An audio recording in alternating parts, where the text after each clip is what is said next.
Sing along crew and that, yeah. You can't go wrong with that, bro. It's a vibe. It's a vibe. That's a proper way to start an album as well. Yeah, man. Yeah. Yeah, I enjoyed it. We'll definitely talk into that later, but I'm very, very impressed as well. So yeah, man. I really enjoyed it, man.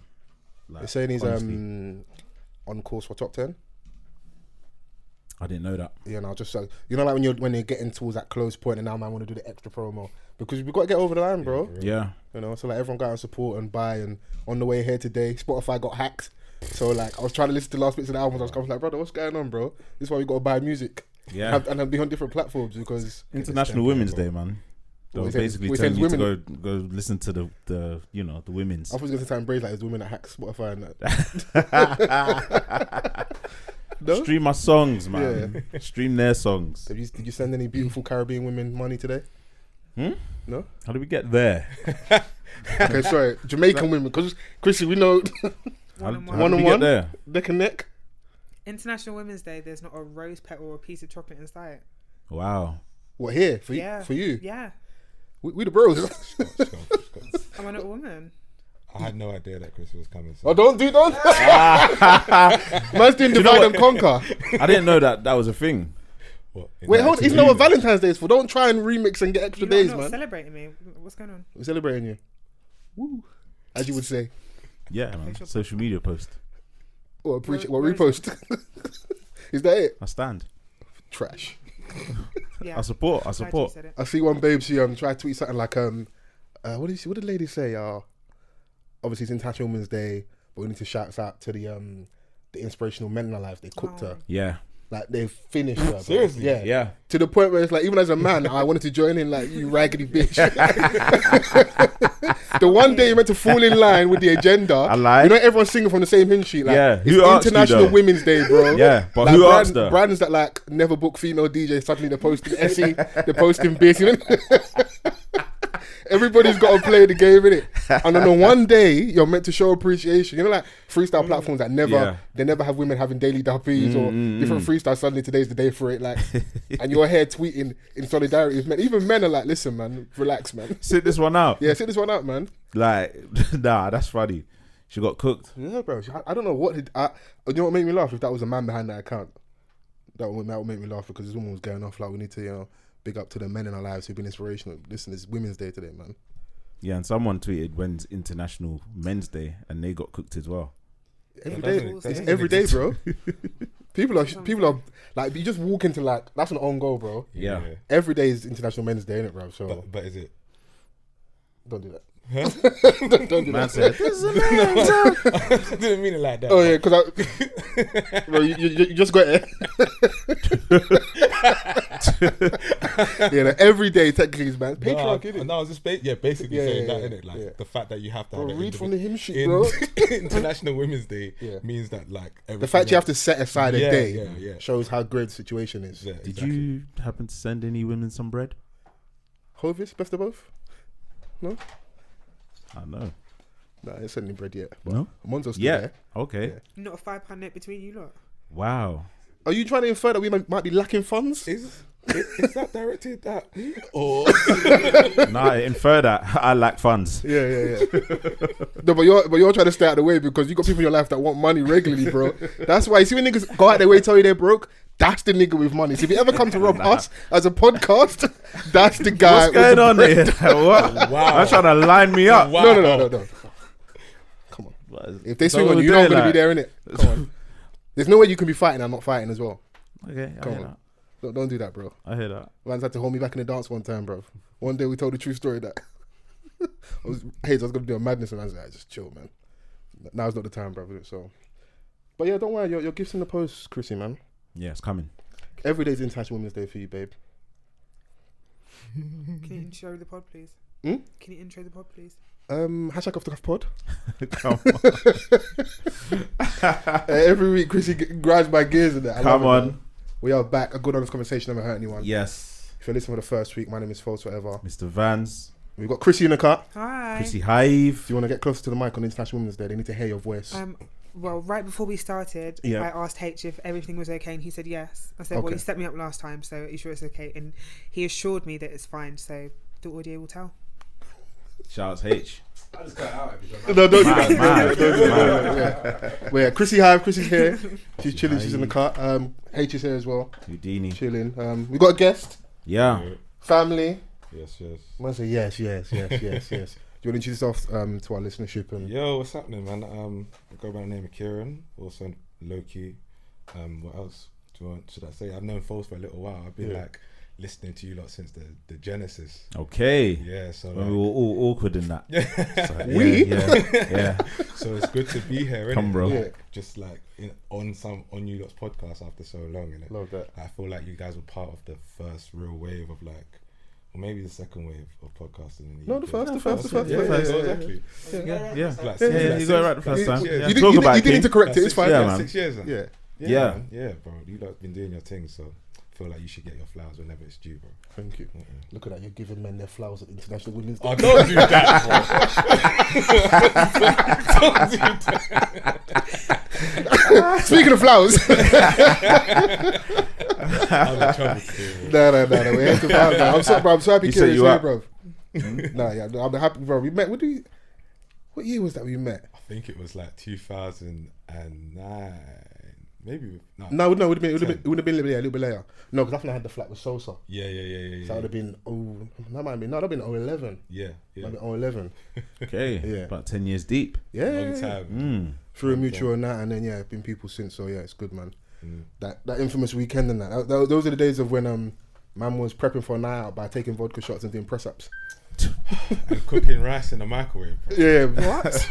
Certain man didn't want to go kebab shop after, so they were, my brethren bags, he's prepped for like after hours because he knows he's gonna get burst. Yeah, but he's adamant he's not going like chicken shop after, or like, like I'll get in and get burst. I'll buy a pizza, innit? Literally. There's rice at home, bro. Come back with extras. Okay, everyone get pizza, innit? You know, for the ambiance. Certain man are legging it from the dance to get home to, bro. In my gaff, man's getting home before me to eat wings. And I swear to you, this story is true to the nth degree, bro. There's only one brother like him, bro. Facts. Yeah. You lot lived a mad life still. And we enjoyed that weekend, man. Yeah, it was good times. So yeah, it's really good to see you. We can start from actually. You also have a podcast. Yeah. Called The Out of Home Podcast. Yeah. Yeah, it's a show about 4 Londoners that moved to Amsterdam. We met in Amsterdam, and we just talk about like our experiences moving away from here, going over there, and just trying to like push people to step outside of their comfort zone and try new things, you know. And it's been good. We've been going this is our 3rd year. Shout out to Kwame, Yaf and Stephen. 2 of us now live here, and the other 2 still live in Amsterdam. But we've been going strong, man. It's a really dope thing to have, like conversations with your brothers, innit? And just it feels like you can like right the wrongs of the world, but also like it's almost like therapy, innit? So yeah. And the women listening, like, brother, go and pay for therapy, man. No. They're on us, put the mics away. Actually, go to a therapist. It's not like that, but like you can have the conversations with your guys that you don't necessarily have with like everybody, and like we're very like open and vulnerable on our podcast, so it's like a different perspective of like what you wouldn't necessarily hear from like brothers from their ends and that. Yeah. So, yeah, you're like one of the small percentage of people that just up and leave because there's more to the ends or London. Yeah. Do you know what I mean? Like, because in theory, a lot of people like say that they want to do that, but they never get to do it, or an obstacle like gets in the way and it just deters them.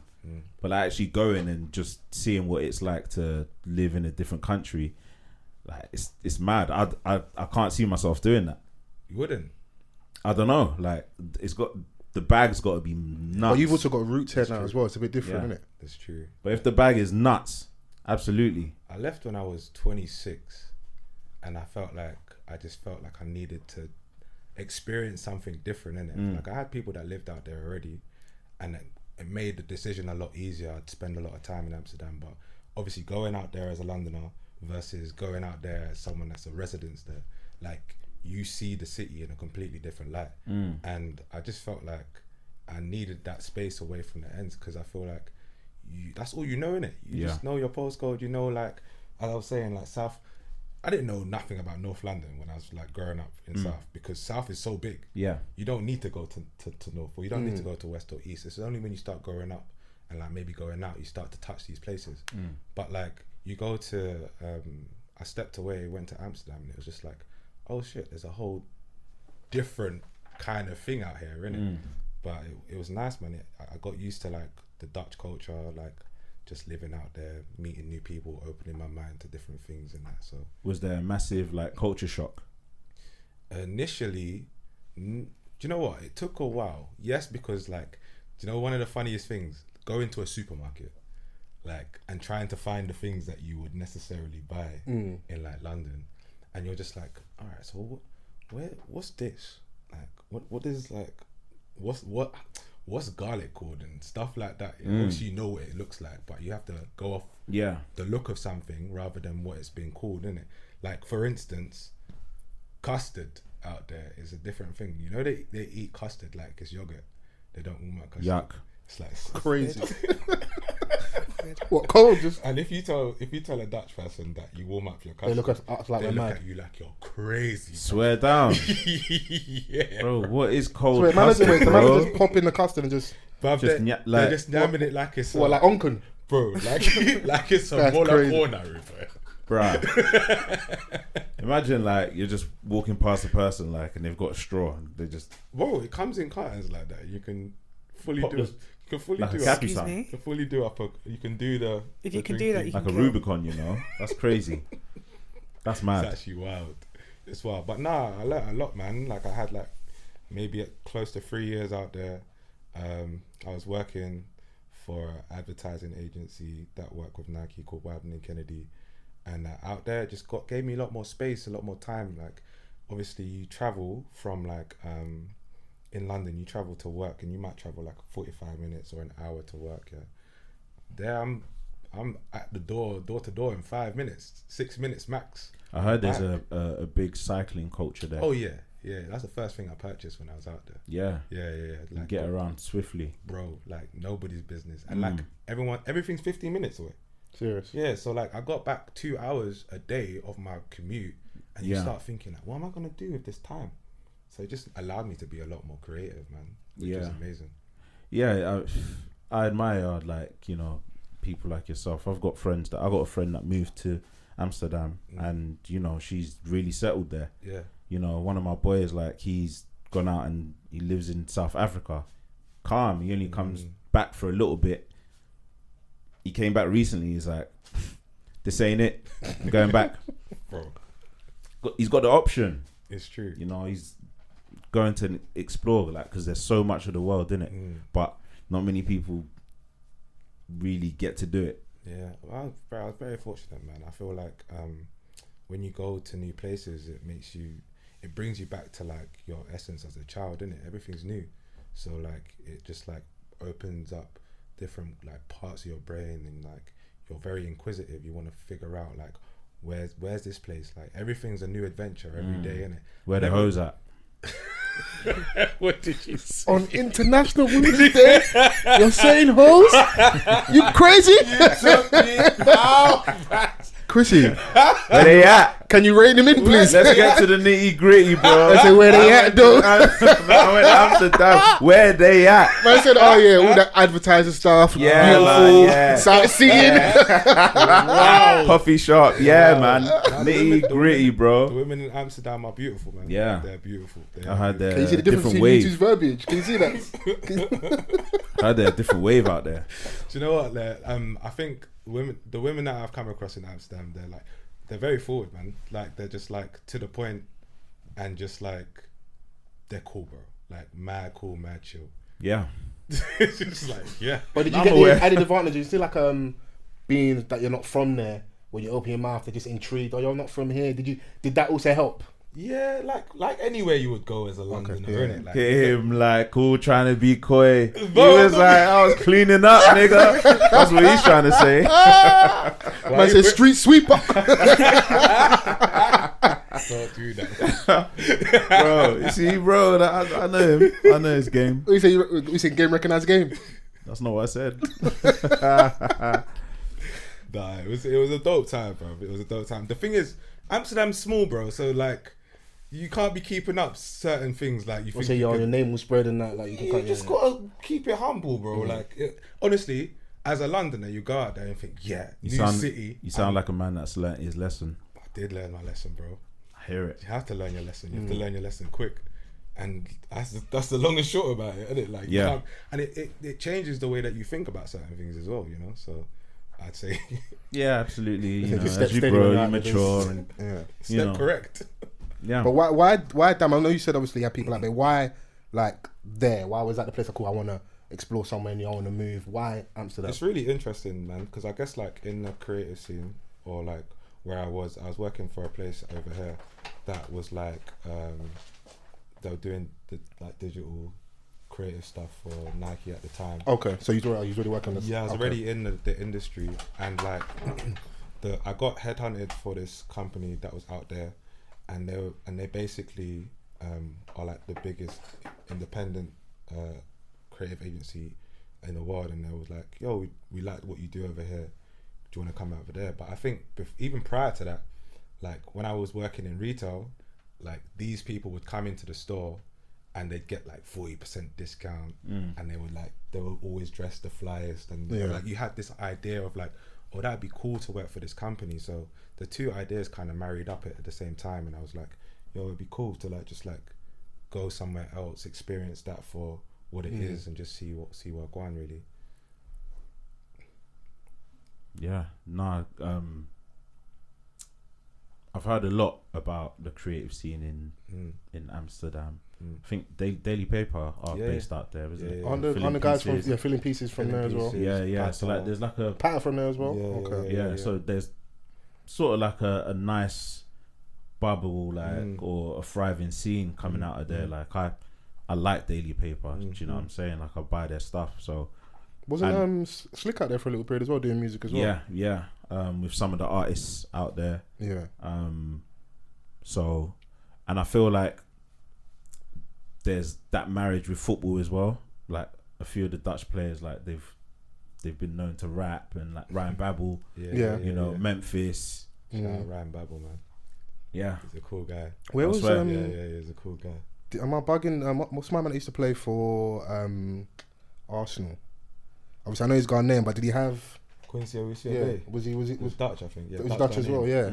So him and his brethren was doing music a little period as well. So and them players always like mad drippy, like just very flamboyant, expressing themselves through clothing. So once you mix the sports, clothing, music, you can create a little scene and a bubble and stuff. So and it kind of makes sense. Like if you're gonna go anywhere, it's gonna be somewhere like that. Yeah. Do you know what I'm saying? Where there's like a mixture of all of that. It's kind of like a lot of your interests, and they kind of they speak English out there, right? Like I learned a little bit of Dutch. I can, if someone's speaking Dutch, I can probably make out what they're saying. But because you will try and speak Dutch to a Dutch person, they'll laugh and they'll get offended and just be like, they speak English, cute. bro. Right, they just think it's cute, so they just talk to you in English, and their English is top tier, bro. Like they can really like. So it's just like you don't even need to like learn. I shouldn't say that. You should learn the language, but you don't necessarily have to, innit? And because I wasn't there long enough, they say after 5 years they'll look at you and be like, "You're taking a piss, taking the mic now, right? Like you need to learn the language." But they're not looking. It's not like a place like Spain or France where if you're there, they're just going to talk to you in their language. Like over there, they'll be like, "All right, look, we can speak English as well, so." We'll just speak to you and converse in that manner, innit? I had a babe from Dam, yeah. Yeah? Oh, look at this. How interesting. And like, obviously, she spoke English to man and stuff, innit? Like, but when I'm like looking at her story, on Instagram, she's just bare like talking in Dutch, and I'm like, what's this? Saying? What the hell is she saying, bruh? What's wrong with you? That's your friend. Like, you was upset that she don't speak Dutch to you, innit? Nah, not really, because like I wouldn't be able to respond. Oh, okay, I'm so just like raw, like. Okay, let me break it down. So you was pre on Instagram, she's speaking Dutch. So was it making it hard for you to like really keep tabs on her? She could be cussing, man, for all I know. That's what it was. So man couldn't keep tabs on her, and now he's at home rattled. Yeah, nah, but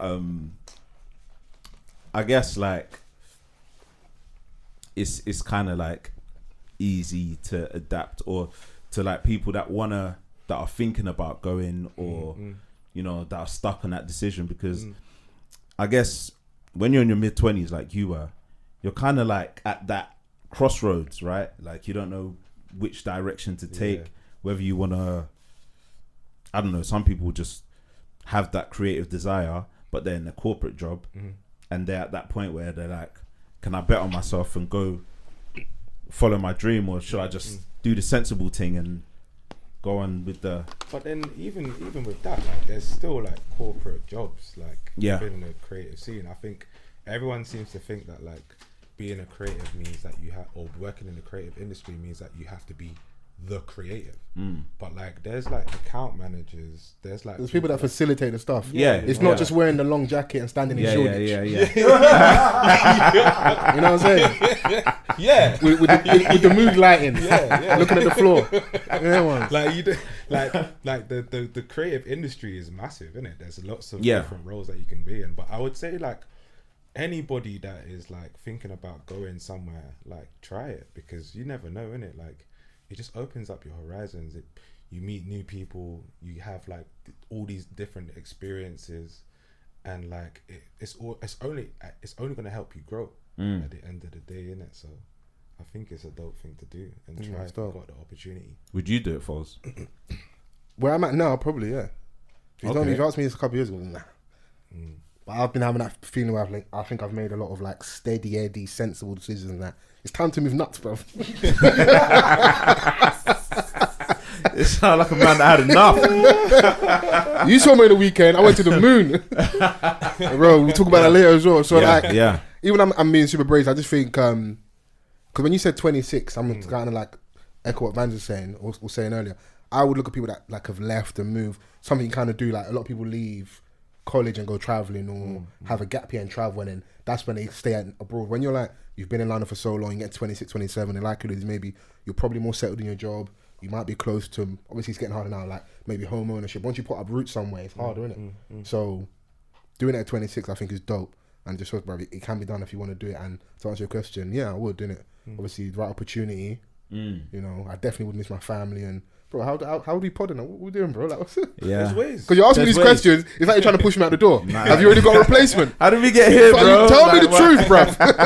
How did we get here, bro? Bro, man sending me in jobs on Indeed and that. I thought you might like this.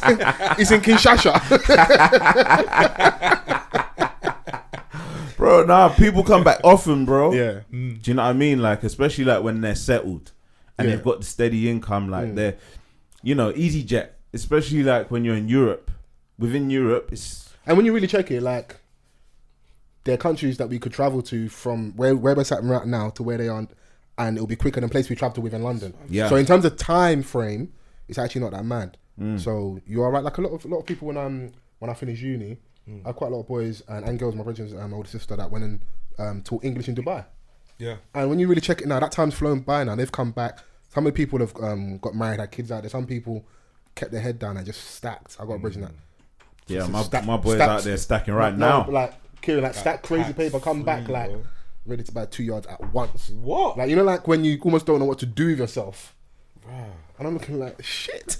We've been here suffering. Yeah. If you got a goal and you like, you get a job with a great salary, not paying tax. You're taking home. And you're ready to keep your head down, innit?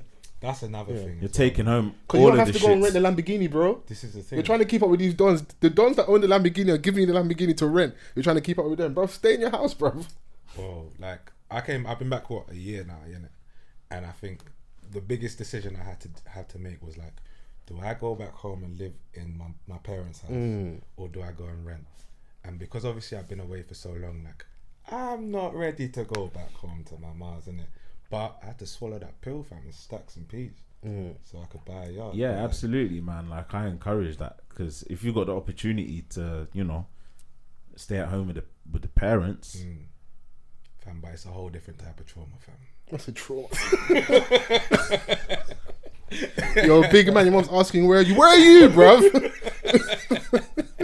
Why are you phoning me at this hour? Yeah. But it's they're still their child, isn't it? We So saying it's it because you can't bring the babes back. There's that too, bro. There's that too. I know there's quality of that. life. Huh? Quality of life is key. Yeah. That's how you clean it up because you're trying to put Peace you in of the mind, blender. peace of Peace of mind, yeah. Peace Yeah. of mind. Yeah. Peace of mind. Yeah. I You're a hear big it. man to be sneaking babes at your house at this age, bro. Exactly. Yeah. Exactly. Your mum has to have to buck everyone in the kitchen, bro. Everyone have breakfast together. Bruv. We can't All see of a no one sudden, out, then, like this. bruv, all of a sudden, everyone's awake. yeah. Don't try it, bro. Go back to sleep, bruv. Well, I heard footsteps. No, you didn't, man. No, man. No, my parents' house was a bit of a mad one anyway for like the time that I was there. It's just like mum fosters and all of that. So there's she fosters? Okay. Yeah, so Okay. there's like a lot of youths that was there. So my you're younger bucking all the brothers bad and breed youths. that. and Yo, like mine's All just these like, fresh from centre. yeah, mad. you get me. So it's Just angry. sometimes, Yeah. yeah, man. That's crazy. Like, how many? What's the most amount of kids your mum's fostered at once? At one time, Yeah. maybe 4. Okay. Yeah, maybe 4. But like she's been doing it for years, isn't it? So I'm kind of used to it since I was Yeah. like 13, and like we just be in there and like just. I got bare brothers and sisters, isn't it? You build any like proper bonds with them? Yeah. Some of them are just like part of the family now. That's innit? cold. To this day. Till this day, you know what I'm saying? No, that's Hear dope. that, man. You might have to connect with mums if she's down to have a chat as well, because Yeah. that's something I mean. Remember you spoke about wanting is to it? do before. Yeah, that wanna, especially from like the race element, just that different. Because you got a friend that's their mum Yeah. done something similar as well. So Yeah. yeah, we might have to add that to the list of stuff to Yeah, doing yeah, that. yeah. So She'll probably come on there and put on her phone voice, but like, you gotta come along and tell her, mum, be yourself, man, be comfortable. These lot are cool with that. So, I know. so how long did it take you to? So you said you moved home. Mm. Obviously had to swallow that pride a little bit. How long did it take you to obviously save up and then get back out there? Are you renting again? No, or? I just bought a place. Congrats. Thank you, bro. Love that. In November, so it took me about 9 months, 10 months to properly like get right. Yeah. To get the peas ready, and that was a whole different kettle of fish, man. Like saving peas, like actually saving up for and going through that process. It's like they say it's stressful, and I was like, nah, it can't be that stressful. Can't be that hard, didn't it? Like went to a few viewings, put in a thing, and then I was like, offer got accepted, and I thought, boom, like that was in like a day, fam. Cue the rest of the problems, really, boy. Like, what the hell do solicitors do? Do you not know? And peas, bro. Yeah, they do nothing. They do absolutely nothing, fam. So yeah, it was just a very stressful fucking time period. That juggling being back home, juggling work, juggling like the podcast and all my other creative projects as well. It was just a very stressful time to be back in ends, especially like it just being confronting, man. Like you've been away for so long, your mindset's changed, the things you're into, like the things that you want to do with your time, and then you're like put back into a place where you know so well, but you're so far removed from it. Yeah. And like that's the thing that is like very difficult to wrap your head around, isn't it? Just like you've kind of grown, but the space that you're trying to sit in is still the same size. And I think that like was a conflicting thing for me at the same Were time. you like coming home as well? How easy was it to kind of slot back into the friendship groups? What was that like? We're man at different places now, man. Everyone's long-term at different- relationships, yeah. kids, all that stuff. Everyone's at different places now. Like there's men that are married, got kids. There's men that have like some people are like doing the same stuff, or some people have moved on a little bit. And like I think for me, I felt a little bit like, because I was away, you almost feel like a little bit guilty because you haven't always been there. Like you want to be able to like catch up with everybody. So if anyone's doing something, you're like, I'm gonna be there. Like I'm gonna be there. But then you run out. Like your energy just goes. You drain your own I'm battery. trying to say for a crib, man's buying bottles. Are you sick? Solicitors looking at the bank. You know, because you know when you go to buy, my brother said when you go to buy a house, yeah, they literally tell you to squat and cough. They look at your home and so tape. The Yeah. 1st, the 15th, the 20th. Trying to look at your spending patterns. Yeah. And seeing Man's bare, buying like- Don P and that. Yeah. But you want to keep up with everything that you've missed, innit? Until you're like, I can't do this, sustain yeah. this. Yeah. I can't. I've got sustain time to catch up when you don't have to do it all at once. Yeah, innit? exactly. But like, Yeah, nah, take it's a been pause calm, a man. little bit, and then there's always the get back. Exactly. After you complete the mission, there's the get back. You go back And now to. you've got the spot you can do the housewarming environment. This is and that. So you know. I see This him. is it, man. This is it. Hopefully soon I'll be able to do that. But like, even that, like, you buy your yard, you have to fill it. That's the next thing, bro. Unless you do the artsy thing and just have a I'm a space. minimalist. and nothing. Just a TV, space, bro. Just a TV, and that's it. White walls. Yeah, the walls are white now. I love that, man. Nah, man, but it's good to be back home, man. It's good to be home. It's a different type of energy, innit? Like London's just quick. Like I was saying to Fols before we got on the mic, it's like the hustler in you comes back in it. You're like figuring out new ways to just like get on, or there's new people to meet, and there's always something happening. So like you kind of like, again, you can't drain yourself too much, but you got to be like, all right, cool, like what's the path that man's going to take? Because remember, like everyone's doing their own thing now, and you just got this. I've come back with this focus, but it's like, all right, where am I going to put this focus? Because it's very easy for you to get pulled in different directions in the city, innit? So out there rubbing shoulders like in Soho House, Shoreditch, you know. Where's the other spots that everyone goes? Somewhere ending in house, man. Everywhere's house now. Everything is a house, isn't it? Like, or a rooftop somewhere. And but no, it's good, man. Even when I saw him, I was so glad to say I haven't seen this guy in a minute. But because of social media, you feel like you see each other. You don't see each other. Yeah. You're just on the social show, but like it was dope. And even that night, it was out. And funny enough, I saw he was going to Soho House after. Look at that. Yeah, so ran into Coda that day as well. So it was good to see him. So it was really dope. But I know we've done the creative stuff, obviously Amsterdam, the move coming back. I want to take it back a little, but I don't know. I didn't prep you, but if you're happy, we can have this chat. I met you as Kieran, Baz's bredrin, the baller. Shut up. That's how I met you. Yeah, man. I used to play football. I played for Crystal Palace. Sick. Until I was 19. So I was there from 13 up until then. Got released when we went into administration.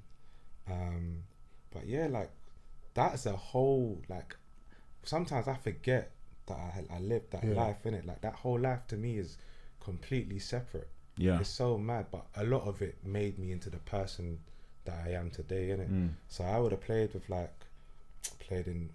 played with Wilfred Zaha. I was in the same youth team with him. A couple of the boys from there got pros and that. Who was ahead of you? Alright, but was it Klein in Nathaniel Klein? Nathaniel Klein. Played with Kieran Jalali, Hakeem Adelakun, Sean Scanner was a year above. Victor Moses was a year above. Had a good crop of young players at that time. Kenny, that whole team, that whole Palace side was sick. We just, even though we was at a club in ends, it just felt like I was playing with the man them, innit? No, Palace even now, I just see there's bare locks. Yeah, I see that. Even now, look at Palace, just look at Schlop on the wing. Everyone's wedge and everyone's quick. Yeah, and it's man them. Vieira's out there, innit? Yeah, he knows where it's at. I'm so happy he is, and I want him to do well there. He's doing well. Yeah, imagine if he was there when at your time, bro.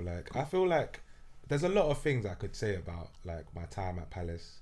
And I don't even want to badmouth nobody because it's over with, innit? Yeah. But it's I feel and a lot of people felt like they were hard done by some of the decisions that were made. Right.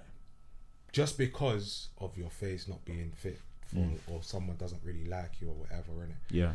And I've gone on record and said stuff about it already, but I feel as a young footballer, it's very difficult for you to maneuver in a way that you're supposed to, because you're so young. Yeah. That was the first time in my life that I ever really heard you're not good enough.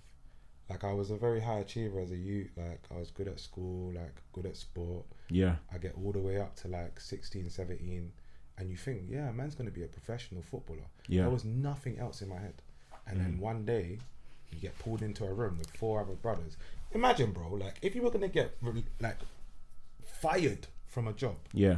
Your manager's gonna pull you separately in a room and tell you, okay, this is the reasons why we're gonna let you go X, Y, and Z. Yeah. Man brought 4 boys that were looking for their pros. Crazy. Into a room, and then came in, rubbed his hands. All right, boys, it's not good news. No. We have to sky it in there, bro. Fam. I'll show you that we're really in South London, bro. Are you sick? Yeah. Vans, you got to give me money separately, bro. Shocked, bro. Cause I can't even cry in front of the man them at that age. This is it. I'm rattled, that's bro. A quadruple homicide. This is it, fam. That's a quadruple. Fam. And no one got an explanation there and then. It was just yeah, done. That's it. Your dream's over, innit? Crushed. Crushed. Went home, bawled tears, innit?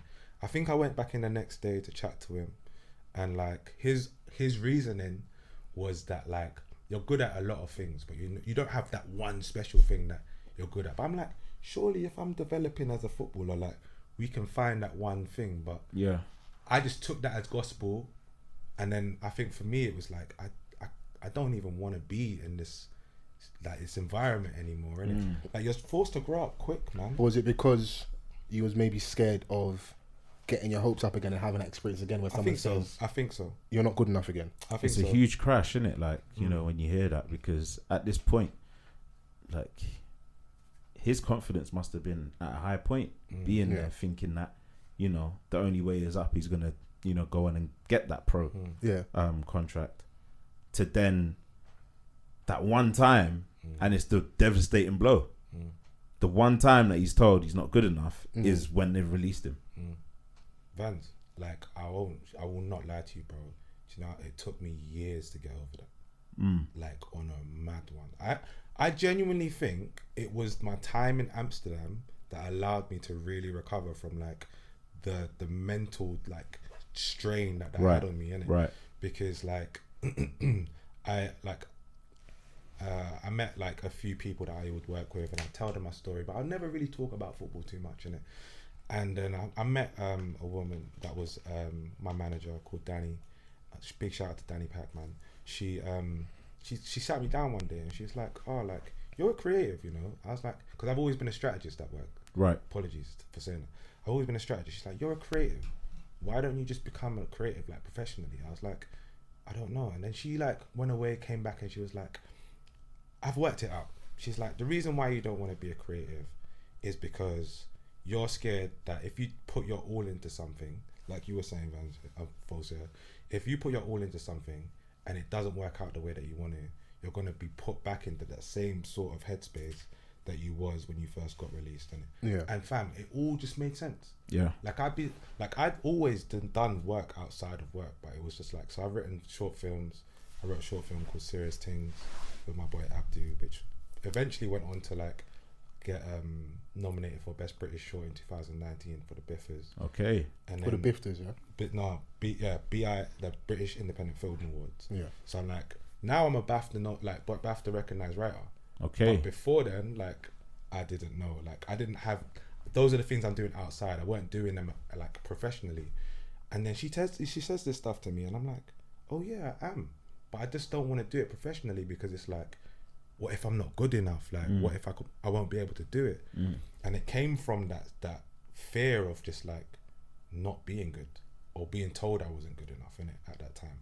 So how do you feel about Crystal Palace now being the first Premier League team or club to open up a centre for it's really interesting. These type of things? It's really interesting, Vans, bro, because again, I wrote another film 2020 called Chasing Shadows, which was commissioned by a guy called Max Noble, who also was a professional footballer for Wales and Fulham, and met him at Palace, and that's why we got this link. And it basically documents the journey of a young footballer and the shit that they have to go through as like the mental barriers that they have to break through in order to get to that place. But it's written for the boys who didn't make it, and like it's based on my experience at Palace, innit? And I think like I'm very happy that they're able to do it. I'm very proud of the fact that my club was the one that is like pushing the doors or like opening the doors for kids to learn like the different opportunities that they can have. Like my thing is like footballers are probably the most creative people, athletes in general. Are some of the most creative people in the world. They have to think at a high level, perform during competition against other people, like in real time, bro. Yeah, your real time problem fixing. Yeah, that's some shit that you don't get like just on a day to day. And I feel like I agree. That's not something that like athletes or footballers are told. They're not told how intelligent they are. Yeah, no one can tell me that Dino weren't a creative. But yeah, this is what I'm saying. Like, bro. but the best ones like are just. Their creative levels are insane. And you can take everything you've learned in football and apply it to life. Yeah. All the best footballers, they say they're the intelligent ones. Yeah. But it's like cerebral. it's not told. And athletes in general, isn't it? Like Yeah. you have to learn plays. Look how like meticulous Kobe Bryant was. They said I don't know what I was watching or listening to where they said he learned the referee's playbook so that he would know how like blind spots where he could stand and potentially get away with a foul or like a double dribble, whatever, where the eyeliner referee wouldn't be there. He was that meticulous. Like who's going home, like watching plays or tape back is one thing. Learning the referee's decision making and how they call things to aid your game. Aren't even gonna clock that. Come on, man! Like that's obsession. That's so, like a passion that is deep within your sport, isn't it? Like it's crazy that. So go on, guys. Do you think that do you think it's the responsibility of the clubs to let these young footballers know that there's a possibility that you're not gonna? They're told. Like you're always told. Like I think as the moment you become a full-time athlete at 16 years old, you're told the percentage the percentage is like 1% of you. So out of the 20 kids that are there, like maybe 2 of you might get through or whatever, like that. 10%. That's 10%. But of the kids that you started off at like 13, 1 of you is gonna get by, and you would have gone through that whole thing with like 60 kids, or like probably even more would have gone filtered through that one club. But I feel like what's not happening is that people aren't, or young players aren't told about building up their like non-athletic identity. Like all they've been told is that you're gonna be a footballer, or even their parents might tell them, the clubs might tell them, but I think it's up to like these clubs to put in measures so that they can explore different avenues, innit? Like Right. find out ways in which they can like learn a trade. Like the only thing I did was a BTEC in sports science 1 day a week for like 2 hours. Do you know what I'm saying? But like it's a funny thing, football, because if you're good enough, you're old enough, innit? And it's like everybody's thinking, I need to put in the hours to make sure that I get to this point, and it's give and take. It's such a weird like line that you have to play, because people will be like, but if you're spending time doing Pythagoras theorem, then you could be doing stepovers and that. Right. This is it, isn't it? It's like And you're on not dedicated to paper, your team. that does make sense because this is your passion. Like you should be spending every waking minute. But what if you don't make it and I spend every waking minute and then you've got no life skills, no social skills, you're not ready for the workplace, So, but you were saying that, okay, leading up to having that conversation where your gaffer took you and 3 other boys into the room, you thought you was going to make it as a footballer. What were your family and your friends saying to you at the time? What was your environment like in regards to, you're talking about the young players now, not having that support? What was your support system like? Do you know what? I was the first like person of like, I'm the first generation of my family to like be in professional sporting environments, innit? So like wherever my parents were backing me or not, didn't really make a difference, because what were they to do after the fact? Like they don't know that they can, like they don't know people within the sport to be like, yo, my friend, my son's doing this, can you give him a trial here? They don't know the processes of, like call up bare clubs and see if you can go here, there and everywhere. Like I didn't really have an agent at the time. Okay. Do you know what I mean? No one was really like patterning things properly for me. Yeah. But like my environment was calm. Like I had friends that were like, they were there for me, innit? Like, but I made the decision. I was like, after the summer of like going on all of these random trials, like having good ones, having bad ones, not really fitting in certain places, and just being like, you know what, I feel like there's more to this, or more for me, than just like kicking ball, innit? And I made the decision, innit? There were times when I like, after, when I was like, I really should have stayed and just like worked harder, or like tried to play at a different level, because like I tell that to my brother, my little bros now. And like my brothers, my cousins are pro, my little brother's working his way throughout non-league. Do you know what I'm saying? So I'm like, I'll give them that advice. But I think when I went to uni, I was like, my boys are kicking ball in the league, fam.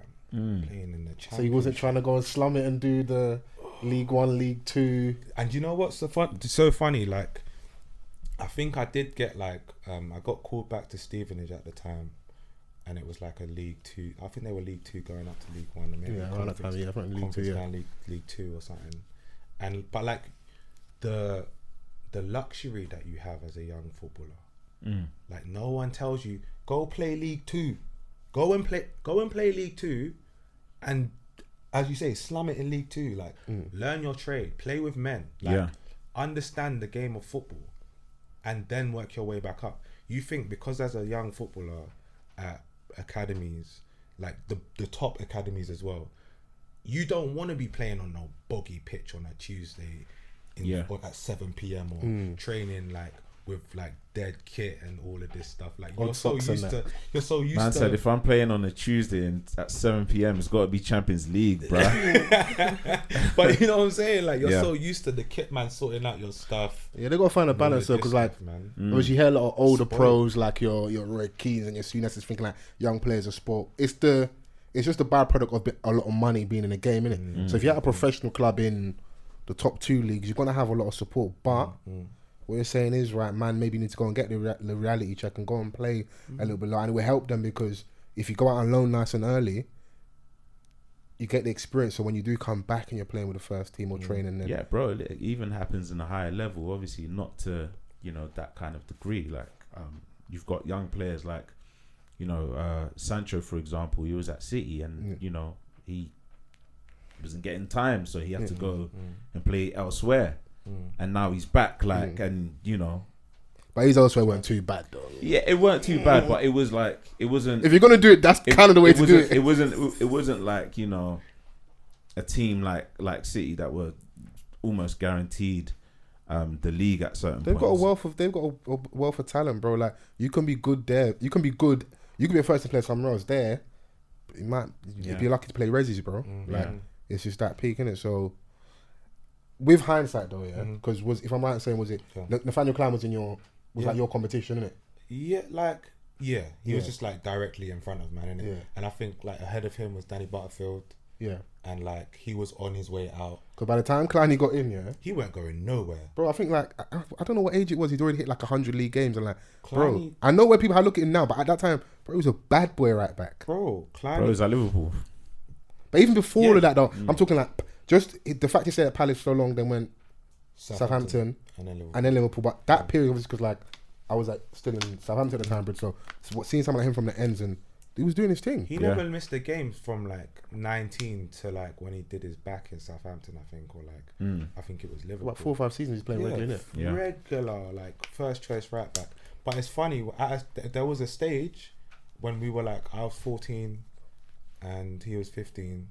He'd play left back, I'd play right back. Okay. Do you know what I'm saying? But I had a major injury, and like that I dislocated my shoulder and dislocated it like 4 times in a year before I got an operation, and I was out for a year. So I was playing against the Undertaker. Shoulder was popping out everywhere. Jesus Christ, everywhere. Bro. Man was swimming, popped out. Basketball popped out. Rugby popped out, bro. Like. Yeah, that's a madness. I asked you the Kylie question. Obviously, we could do it. Hopefully, you ain't gonna swing on me. Did they make the right decision? Because Kleiny went on to do a madness. Did they pick the right guy? don't like everyone can come true, you know. Yeah. The thing is, they could have signed 2 right backs, but if they're gonna sign one, bro, Kleiny did his thing. Man. Yeah, like I had no resentment for like Kleiny getting his pro and me not getting my pro. Like. But there's also like you can sign players. Remember, we went to administration, so that also played a part as well. That played a little bit of a part in it. And they always bomb off young players straight away when they do administration. They get rid of them quick. Like Neil Warnock left. Like the coaching staff that was part of like my development, they all left. Like as in from the first team. Okay, yeah. So like the Keith Curls, your like Neil Warnock, that people that were watching me grow from like 16 to 18, that man left. We had like 2 caretaker managers.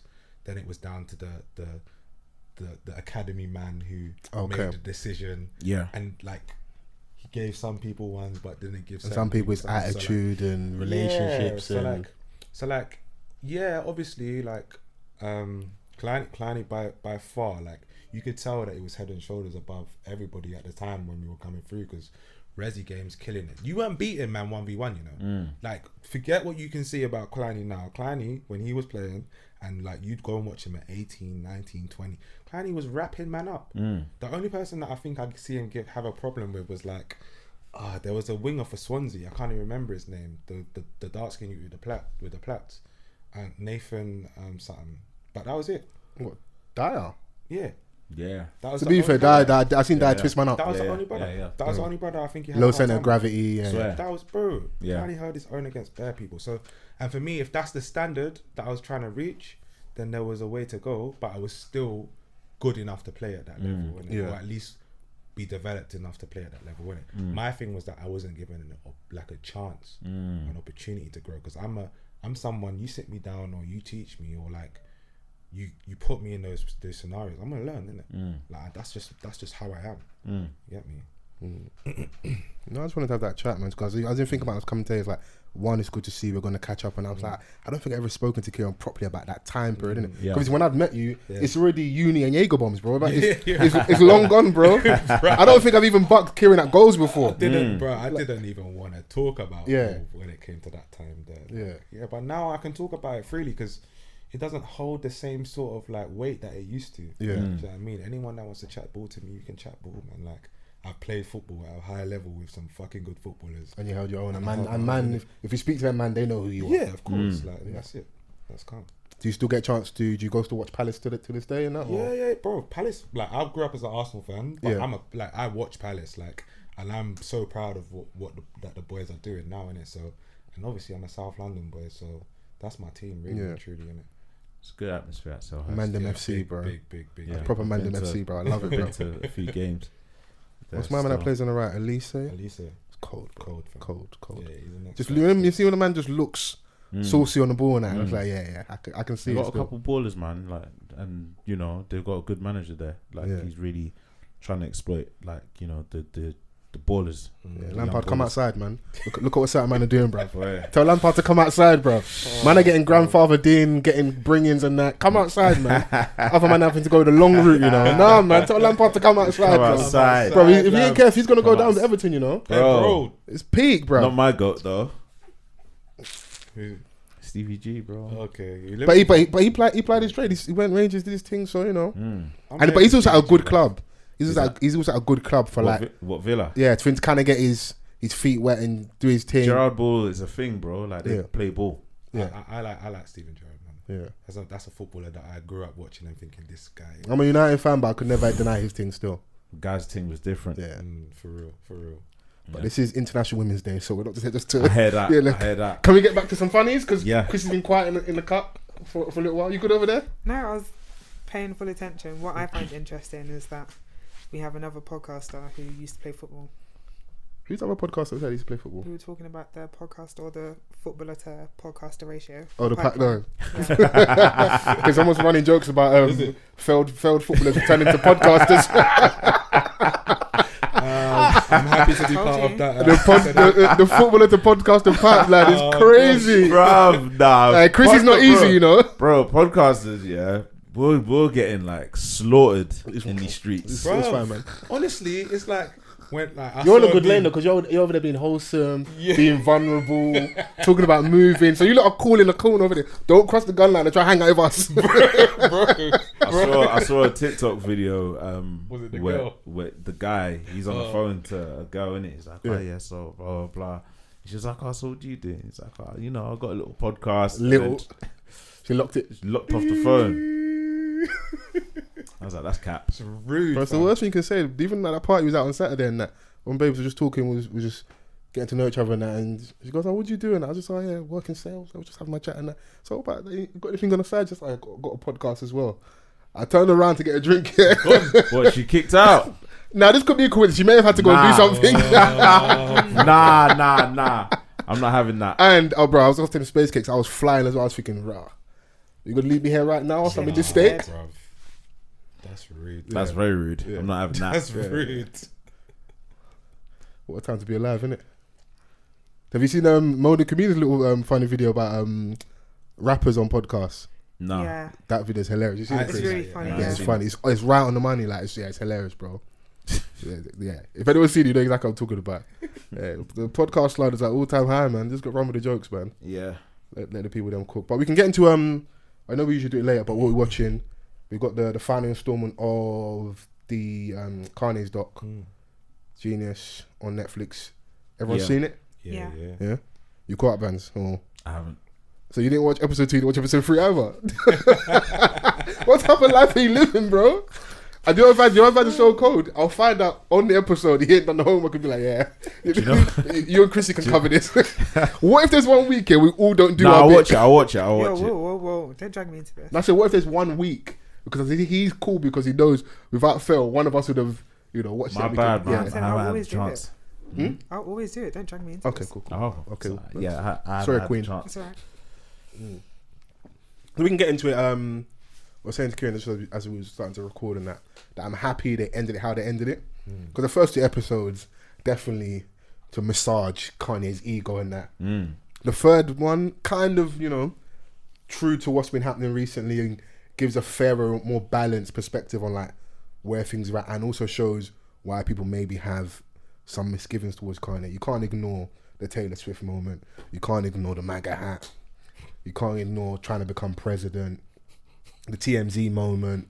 Bro, a lot's happened in the last I mean, you can blame the Henny for the Taylor Swift incident, but you can't blame the Henny for the MAGA. Bro. He had the Henny on him. Yeah. He was clutching that, bro, on the red carpet. Yeah. Niggas and Henny, man. Match made in heaven, bro. It really is, Because when you really check it, the Taylor Swift one is actually like minuscule compared to all the other stuff, bro. Yeah. All the other stuff is brazy, bro. Yeah. Had people, I remember we did one talk one time for, I can't remember what the events company was. It was at Core Bar, like a few podcasters on the lineup. 90s Baby, me, Vans. Like there's a few of us on a leap here on the lineup. And it's around the time when he said there's the line about slavery being a choice. And we was having back and forth, like he didn't mean it like that. And I'm like, brother, your job is to communicate for a living. If anybody should say what they mean and mean what they say, it should be you. Doesn't mean you're above you can't make mistakes, but bro, come on, bro. Like and that's also the shit thing about being a high profile black person, man or woman. Whatever you say, good or bad, unfortunately represents all of us. Everybody, yeah. And I can sometimes take away like nuance from conversations and go, you know what, I can see you're being used for someone's agenda. But when he was doing the MAGA hat thing, even if you was thinking freely or trying to do your own thing and that, all the people that suddenly feel like they're thinking freely all now become part of a group. So the same trying to do counterculture, okay, we're over here, we're all too woke or we're brainwashed. You will start thinking freely and you find your community. Before you know it, you're all brainwashed over there as well. Yeah. So you've created your own little hub of people over there and you're not that different. Because if everyone's thinking the same as you and you're thinking freely community, are you really thinking that different? You found your little community over there and that like, that time period was just very weird, but why where it's cold, him being who he is man can just slot back in and give music. So did it like then conclude where their relationship is at with Kojey and Kanye? I don't know, because there's bits when you watch it like you feel sorry for him and like, oh, you didn't take me on tour. Right. I don't think it was at the wedding. There's been like big gaps in their life when they're not around each other, or like Kanye's on video with his dad, and the way he's portrayed is like this is his best friend, been filming him for years, and you get the impression, I could be wrong, when he's speaking to Kanye's dad via like FaceTime. Kanye's dad don't know who this nigga is. Am I wrong? He's like, he's having to reintroduce him. Oh, this is the guy that's been filming. Right. Bro, if this is your best friend, like, no, surely Pop should know who this guy is. Yeah. So. I think, was it last episode when like, I think he'd just done graduation, and then he was at the party and he kept on calling him his first name. And Kojey's like, bro, stop. No, he was calling him Chike. He's calling him Chike. He's calling the other guy. He's calling him Chike. But Kanye was waved as well. He's kept calling him Chike. But he's like, bro, stop calling after like the fifth one, it's like, you know that man, you're mugging and you're also embarrassing me in front of bare people. And I can't like clothesline you because you're kind of paying for all of this. But you can see that the way that their friendship kind of strayed. And I think Kanye was just like becoming the version of himself that I guess he'd always wanted to become, innit? Yeah. And like, I think Kojey says it is like he was playing a role, like, and I think when you reach a level of superstardom, like that with that much like gravitas, like you probably get lost in your own sauce. Also, you're now the job. There's a lot of people that eat off your ecosystem. Can we respect people playing a position though? How do you mean though?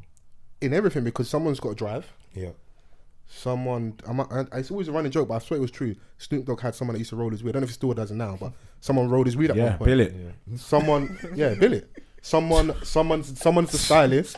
Yeah. Someone's security. Yeah. In certain places when you're on tour, someone's the road manager. Someone is the people caterer. So everyone has to play a role. Now, and obviously, I do respect those people that, to your question, I do. You say you don't respect the cameraman? No, I respect the entire team. Yeah. Like, because that's the engine.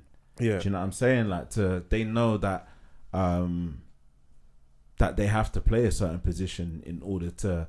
But those are people with foresight. Yeah. Like, there's a lot of man that will want to just be a part of the entourage doing nothing, when the other person's thinking like, rah, how can I earn a salary from this? I could be backstage patterning. I'm the Do you know guy what that I'm making saying? sure we Like, get into the club or doing this. But then there's certain man that are just there like thinking like, rah, like man should get a bus down now. Yeah. Because you got one. And you shouted me out 10 times. It's like, bro, like, in fact, I'm not sure the works. Like, I was in the studio when you made this shit. Like, I deserve the bus down. Yeah. like, Come on, boy. Like, someone could be the road manager, the tour manager, the A&R, The barber. Everyone's got to do. Like, everybody needs a tribute. You see, like, little, like some of the man them doing it over here, like in terms of management. You see Murky doing it. Yeah. You see 2K management doing it. Yeah. Do you know what I'm saying? Like, just a couple of young brothers that like have managed to create jobs for themselves around the star. And it ensures that our people aren't getting mismanaged how we traditionally have been when we're in these buildings. And at the end of the day, like, you coming can up be the and guy, getting the bag, bro. Like, but you can also be the guy next to the guy, innit? Like, there's nothing wrong with it. I know they asked that because I just felt at times, throughout the documentary or through all 3 parts, he did come across a bit weird. But Kanye, especially, but even Kojey, like I said, I always highlight the one like not getting taken on the tour, but then he went and found his feet and started working with John Legend and all these other artists, having those big gaps. Kanye kind of like. But as man, then we ban each other. But it's like some stuff isn't meant for everybody else. But if you're happy putting this out, cool. And I'm having this conversation now. But I saw a post saying that they rumored him and Chike got paid 30 million. So all the disrespect was worth it. You played a long game, innit? But you see, Kanye in the 3rd episode, like talking to somebody about like. Saying that they've got like 17 hours of like got a lot of footage of there's more to come, bro. There's definitely more to come. Documentary, bro. Like, and this is again like someone that created a role for himself. Facts. Unknowingly, like you know, it was like, rah, I'm a comedian, but I've got I got a project in front of me. Yeah, that's literally how it looked like to me. Do you know what I mean? Like, this is a project. I've got to pick up a camera and film this Don that I believe is gonna be a star. Yeah, like he believed it. Like, it's crazy. He believed it as much as Kanye first. Yeah. You know, so, and it turned out to be something so lucrative because of the project that he believed became an icon, essentially. Yeah. It's good content, man. I enjoyed it. I'm happy they didn't exhaust it past that point. And like I said earlier, I think they ended the 3rd episode well by just like bringing it closer to where we're at today. And like, Kanye's a polarizing figure. It's really that simple, isn't it? But this is why. So if you love him, you're justified. If you are indifferent, you're justified. If you don't like him, you're justified, innit? So I think it closed out well. And was there anything we missed, Chrissy, from the 3rd episode? Any other standout points? No, it was more about just leading up to where he is today. Yeah. So I enjoyed it. Yeah. So we're done now because I know we've been discussing Kanye for the last couple of weeks and that we can because Snowfall's back. I've started watching it, but I do feel like I want to wait for a couple more episodes to really, and then we can really start doing reviews and getting into it. I haven't caught up on that yet. I don't want to go on websites, bro. Like, just hurry up and get on BBC iPlayer, man. You're gonna be waiting a while then, bro. Do you know what? Last season it came quite quickly. Okay, maybe I'm wrong here. But I don't know what's going on because I was looking for. I went on BBC iPlayer, I think I went on Disney. Like one site's got like 1 season, one site's got like 3. I was like, bro, I just have to Mr. World Premiere this. Like, but it's long. You're there trying to do Mr. World Premiere, and Brazzers is just coming up and mad. Pop-ups But mad now, the pop-ups and when is a mad you're thing. trying to like Chromecast your TV, you look like a horny fucker. People walking into the front room like, bro, what's going? No, it's not me, bro. Bro, I Like, tried to watch Euphoria on the way back, like from Cameroon, and I was watching it on Mr. World Premiere on my laptop, and the pop-up came up in the middle of that fucking the waiting room for like, not waiting room, what's the airport thing you sit in? What's the thing? oh, you're waiting till the Gate. I'm at my gate, innit? Yeah. Found the pop-up, bro. I was like, oh my god. I closed my laptop quicker than you could even say hi. Mad. I was like, this is Man fucking slammed the laptop, embarrassing, you bro. I could have shattered the screen in that. Because you know how horny you have to be to be at the airport watching porn. Like, bro, can you not wait till you're on your little pod on the plane? And you're like, it's not me. It wasn't me. But hey, And man's now got the hunchback. Stop it. He's got the hunchback, and he's like, he caught me. The thing went like that. Oh, mate. I've not even really got into Euphoria, but yeah, there's just so much content out there. So it's like, Yeah, bro. it gets so much. I'm just I'm like, still on season 1. Yeah. I just can't be Euphoria. asked. I haven't managed to catch up on shows. I started Mood. Oh yeah, I heard about this. Oh, the thing that Robo was yeah. recommending last week. Yeah. I started that. I think I'm on episode 4. What's Tom it Moochie's saying? in there as well. So Yeah. Like I'm past the episode where he's in on. What's he saying? It's good, you know. Yeah. Like But I think it influences, started off like a bit weird for me. Like I was like, not sure. But then it got stronger as I just continued, and it got stronger along as it went along. Sick. I finished it, and I feel like the way they left it, it was open for the season 2. Another season, yeah. Right. Yeah, Nice. it's left quite. listen, my people's are on this, so give them 7 seasons, bro. Like, I like that. Yeah, it's good, man. What else? I went to watch Batman. Are you seeing it? Did that come out yesterday? Nah, last week, Friday. Friday. I watched it You've yesterday. probably just seen a lot of people talking about it over the last couple of days. Innit? Yeah, I watched it yesterday. What was it saying? Did you stay awake for Brilliant. the entirety? Brilliant. That's a ridiculous question, Fols. No, can we did you stay awake for the entirety of the film? I did, bro. Okay, cool. Oh my gosh, bro, did you? I was engaged Serious? from minute 1. Favorite? Is it? Seriously? Is that good? Like, I'll watch it again. yeah. Yeah. Oh man. Okay, without Take any my 3 spoilers, hours. what are the takeaways? Why is it such a cold film? The plot. The plot, I thought it was great. The bro, it's dark. The cinematography, bro, is next level. The casting. Okay. I had my doubts about Robert Pattinson. Can't lie. 'Cause I didn't when see they it. announced it, I was like, Yeah, I thought. Zoe Kravitz, bro, Got crazy. bro, when she appeared on the screen, bro, a little moan, You said you sat up in your chair. bro. I was on a recliner when she popped up. You popped up as well. I say hello. Popcorn went everywhere, bro.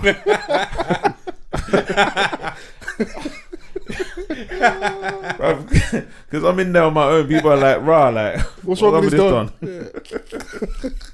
Nah, but bro, like, because it's a 3-hour movie. Yeah, think Yeah. about it like this. Yeah, I go at 8:30 showing, so it will start at 9, finishing at midnight. I'd be in there sleeping till now. But look at the Bro. time you're trying to go, bro. That's peak nap time for me, bro. Yeah. Bro, Because I would have got like a solid hour and a half It's in, the and time- I would have just gave up. it's the little time that I had in it. So Yeah, I I was hear it, like, yeah. and I wanted to watch the movie in it. Yeah. So, yeah, I was focused. It's just that good. I was focused. I liked it.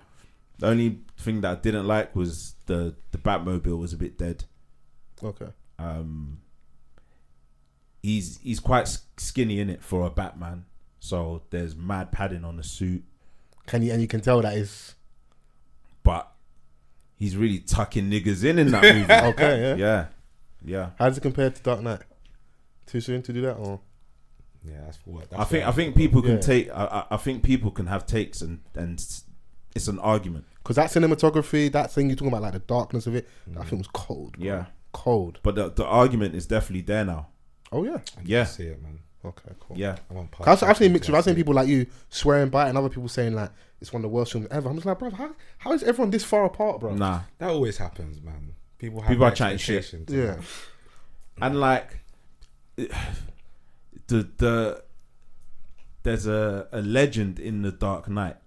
Do you know what I'm saying? Like it's like Heath Ledger's legacy. It's of course, got that stamp around it. It romanticizes the film and Do you stuff. know what I'm saying? Like so people are always gonna revert back to that. I'm not discounting it that it's a bad movie. It's an amazing movie. Yeah. But I can see this being in that argument that like this could be better.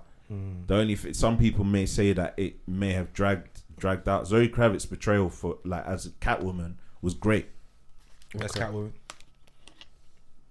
And I liked Anne Hathaway in The Dark Knight Rises. Yeah.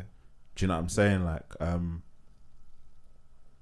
but I saw more of this version. Okay. Do you know what I mean? Like, the casting was great, man. And yeah, the director Matt Reeves needs his flowers for this one. Okay. Need to check that out. Yeah. You know what it is why I hear you on obviously I'm not seeing it, but on saying that there's a valid argument for comparison, because as much as like we romanticize R.I.P. Heath Ledger, amazing actor, I thought retire the Joker character. Joaquin Phoenix's Joker. Yo, it's cold, bro. Heavy. Obviously, different style. That's more like the origin story of like his villain arc, whatever. But played differently, but just as cold. Yeah. It's heavy. And like you can attach that, like bro. Always a telltale sign is Halloween. Fancy dress. Better Man was just up as my man, innit? Because he killed his role in it. So yeah, no, I'm definitely gonna go and see it. In terms of what I'm watching, that's kind of it at the minute. I'm watching some doc stuff on like Ukraine and that, and if we'll have time to talk about that. But yeah, no, I do wanna. Top Boy returns next week. Is it next week? Yeah. The 18th. Are they any confirmation if they're going to give us all the episodes straight away, or are they going to give us weekly? So I think because last time they gave it to us all straight away, innit? Straight away. I think I binged I think I'm on a Friday. I binged the whole weekend. I came in here on a Tuesday trying to talk about it. These lot look at me like I'm nuts. Like they're like, how have you watched the whole thing? Like you ain't got a life, bro. Well, I binged the whole thing. Yeah, because it's a Netflix original. They have all the episodes straight at once. Yeah, it's done. Like that's too. Yeah, spoilers all over that weekend. You're finished, bro. You know what people are like, bro. That's why I get ahead of it. Yeah, like, but that shit that we have to then suit our lifestyle because people just want to do spoilers and that. I hate that. It's great when like everyone's watching something in real time collectively. Yeah, do you know that is good. Yeah, like, the commentary there is like it's sick, but when you've given people the opportunity to watch, 10 episodes at once, like niggas got jobs, okay? Yeah. I can't be at the computer or the TV all day. And in fact, sometimes the danger when you binge like that, I don't know for you lot, I don't think I'm actively watching it as I should be. You know, when you watch like 8-9 episodes back to back, you're gonna miss some bits, innit? Yeah. When you watch it weekly, okay, cool. I've just got this 45 minutes. I'm just gonna sit down. But when it's like 8-9 episodes, I might be on my phone. Like I might miss a minute here or there, and that could be a key minute. So yeah, I want to see like. I was so impressed with last season of Top Boy, especially like from a performance standpoint. Crazy. Kano, like I want to see, does he like take it up a level? Does he maintain the same level of consistency there? Because acting is based on form as well. Yeah. Like, can you still do what you did in the previous season? I don't see why he'd fall off though. Like not by any stretch, but. It just was by setting like, a level, can you maintain? He had certain like pivotal moments. Why are you as angry as I am? That yeah, bro. Like even when he went out and cunched with the little guy when he dies in the fire that scene was nuts, bro. And he's come back on the train by himself, yeah, he nailed it. And he gives my man the money, and it's like, why does it smell of smoke? It looks at him like, oh, mind your business, bro. Do you know what I had to do for this Reddies, bro? Yeah. Comes back, bucks Bashy. Yeah. Like, he's still fucking going on about that. You're still going on about that. Bro, like Keiran was hard in last season, man. I'm looking forward to seeing them again. Yeah. The whole thing, like just Michael Ward, levels, obviously Ashley Walters, like they're doing Sims. an amazing job. Little Sims, Sims and that as well, yeah, doing an amazing and job. they're all like ascending crazy as well in their individual career. So yeah, we'll have to do it, man. We'll see how that weekend goes. If not, we'll have to make a weekly segment. Yeah, so we can dive into it and stuff. I don't know. I want to take this conversation. How do you guys feel about like picking sides? This one on the docket and that, but so do you listen to NBA Youngboy? Not necessarily, no. You Vans? no, I don't need to ask Don't ask Chrissy. that stupid question. I feel like I'll lose brain cells. Yeah, fair. But like, he's one of the hottest young rappers in America worldwide. Like, stupid numbers on YouTube. Like, he's got like a crazy fan base and that. But obviously, he's tied into that whole King Von death because it's his brethren or someone that was around him that's responsible for that. So Lil Durk's obviously super popping and hot. A lot of artists work with Lil Durk, and kind of a line's been drawn in the sand a bit where like people don't want to maybe forego that relationship and the bag that comes with that, or just maybe if they truly genuinely have a proper friendship, people have picked a side. Now NBA Youngboy's over there, not that many features, does his own thing, but across the weekend, him and DaBaby drops a joint project together, innit? And I was looking, thinking, this might cause, this might ruffle a little feathers. And over the last couple of days and that, it started where people are doing long IG captions back and forth with each other. And I'm just thinking about a young boy. What was his name? NBA Youngboy. NBA Youngboy, yeah. NBA Youngboy and DaBaby song just sounds like a nightmare. Very loud. Clangy. To be fair, I listened to a few songs. It weren't clangy. The production done pretty decent, but they obviously he's on like they moved into like the Midwest because he had a mad case with the guns, whatever. So they weren't even able to get in the studio together. So you can tell it's I sent you this verse. Right. The chemistry ain't there like that for it, innit? From what I've listened to in it, but it's not shabby. But they're both in like little. I won't say DaBaby weren't cancelled. We had that whole issue with when they said the mad thing on stage about the AIDS and gay people, all that stuff. So he's in a weird space. So it maybe kind of makes sense. You want to go and capitalize off the energy over there with someone else, release a project. But you know how the streets are within minutes. Now there's issues, and would you? I don't know what kind of setting we could possibly be in where like relationships or friendships could be tested. But have you ever been in a space where like you've had to maybe pick a side or consider how your moves might affect a relationship with someone else? Yeah, probably like if you worded it like that. Yeah, I was trying to get there, because obviously that example is very much related to the street. So yeah. I'm trying to think about like a particular occasion, like where I've been placed in that situation. But it could be simple as like knowing two sets of people, like my man don't fuck with my man, but you're cool with both of them. Yeah, happens at the ends loads. Yeah. Yeah. I mean, yeah, it can be that simple. Yeah, it happens. Like I've been in a situation like that even recently. Really? Do you know what I'm saying? Like where you fall out with someone, but all the man them are still brethren, isn't it? Yeah. Do you know what I mean? Like, so you're gonna see each other all the time, but then it comes to a point where like the closest from like his other batch of brethrens like doesn't like the fact that you got someone in the middle. Yeah. And then it kind of puts you in an awkward situation, or like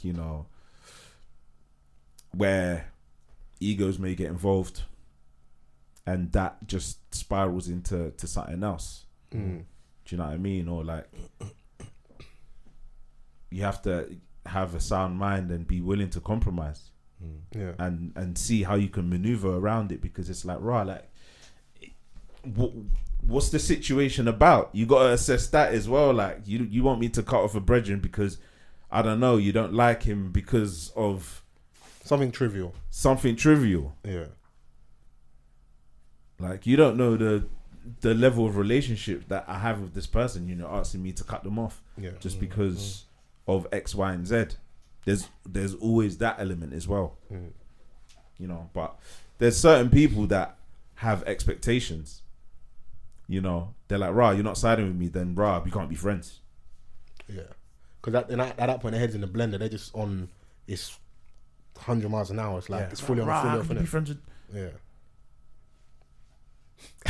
Like, you're both cool. It's true. Like, it's true. I've like been in situations or seen situations like that where like the ends are divided because of a decision that's been made between two people, and you have to pick a side, isn't it? Yeah. And it's like, you still might be cool with both of those people, but like the fact that you spend so much time with one or the other person's looking at you sideways, or it can't be seen. Yeah, you know what I'm saying? And it's just like, because So if you don't, like a sneaky link now. you're crazy.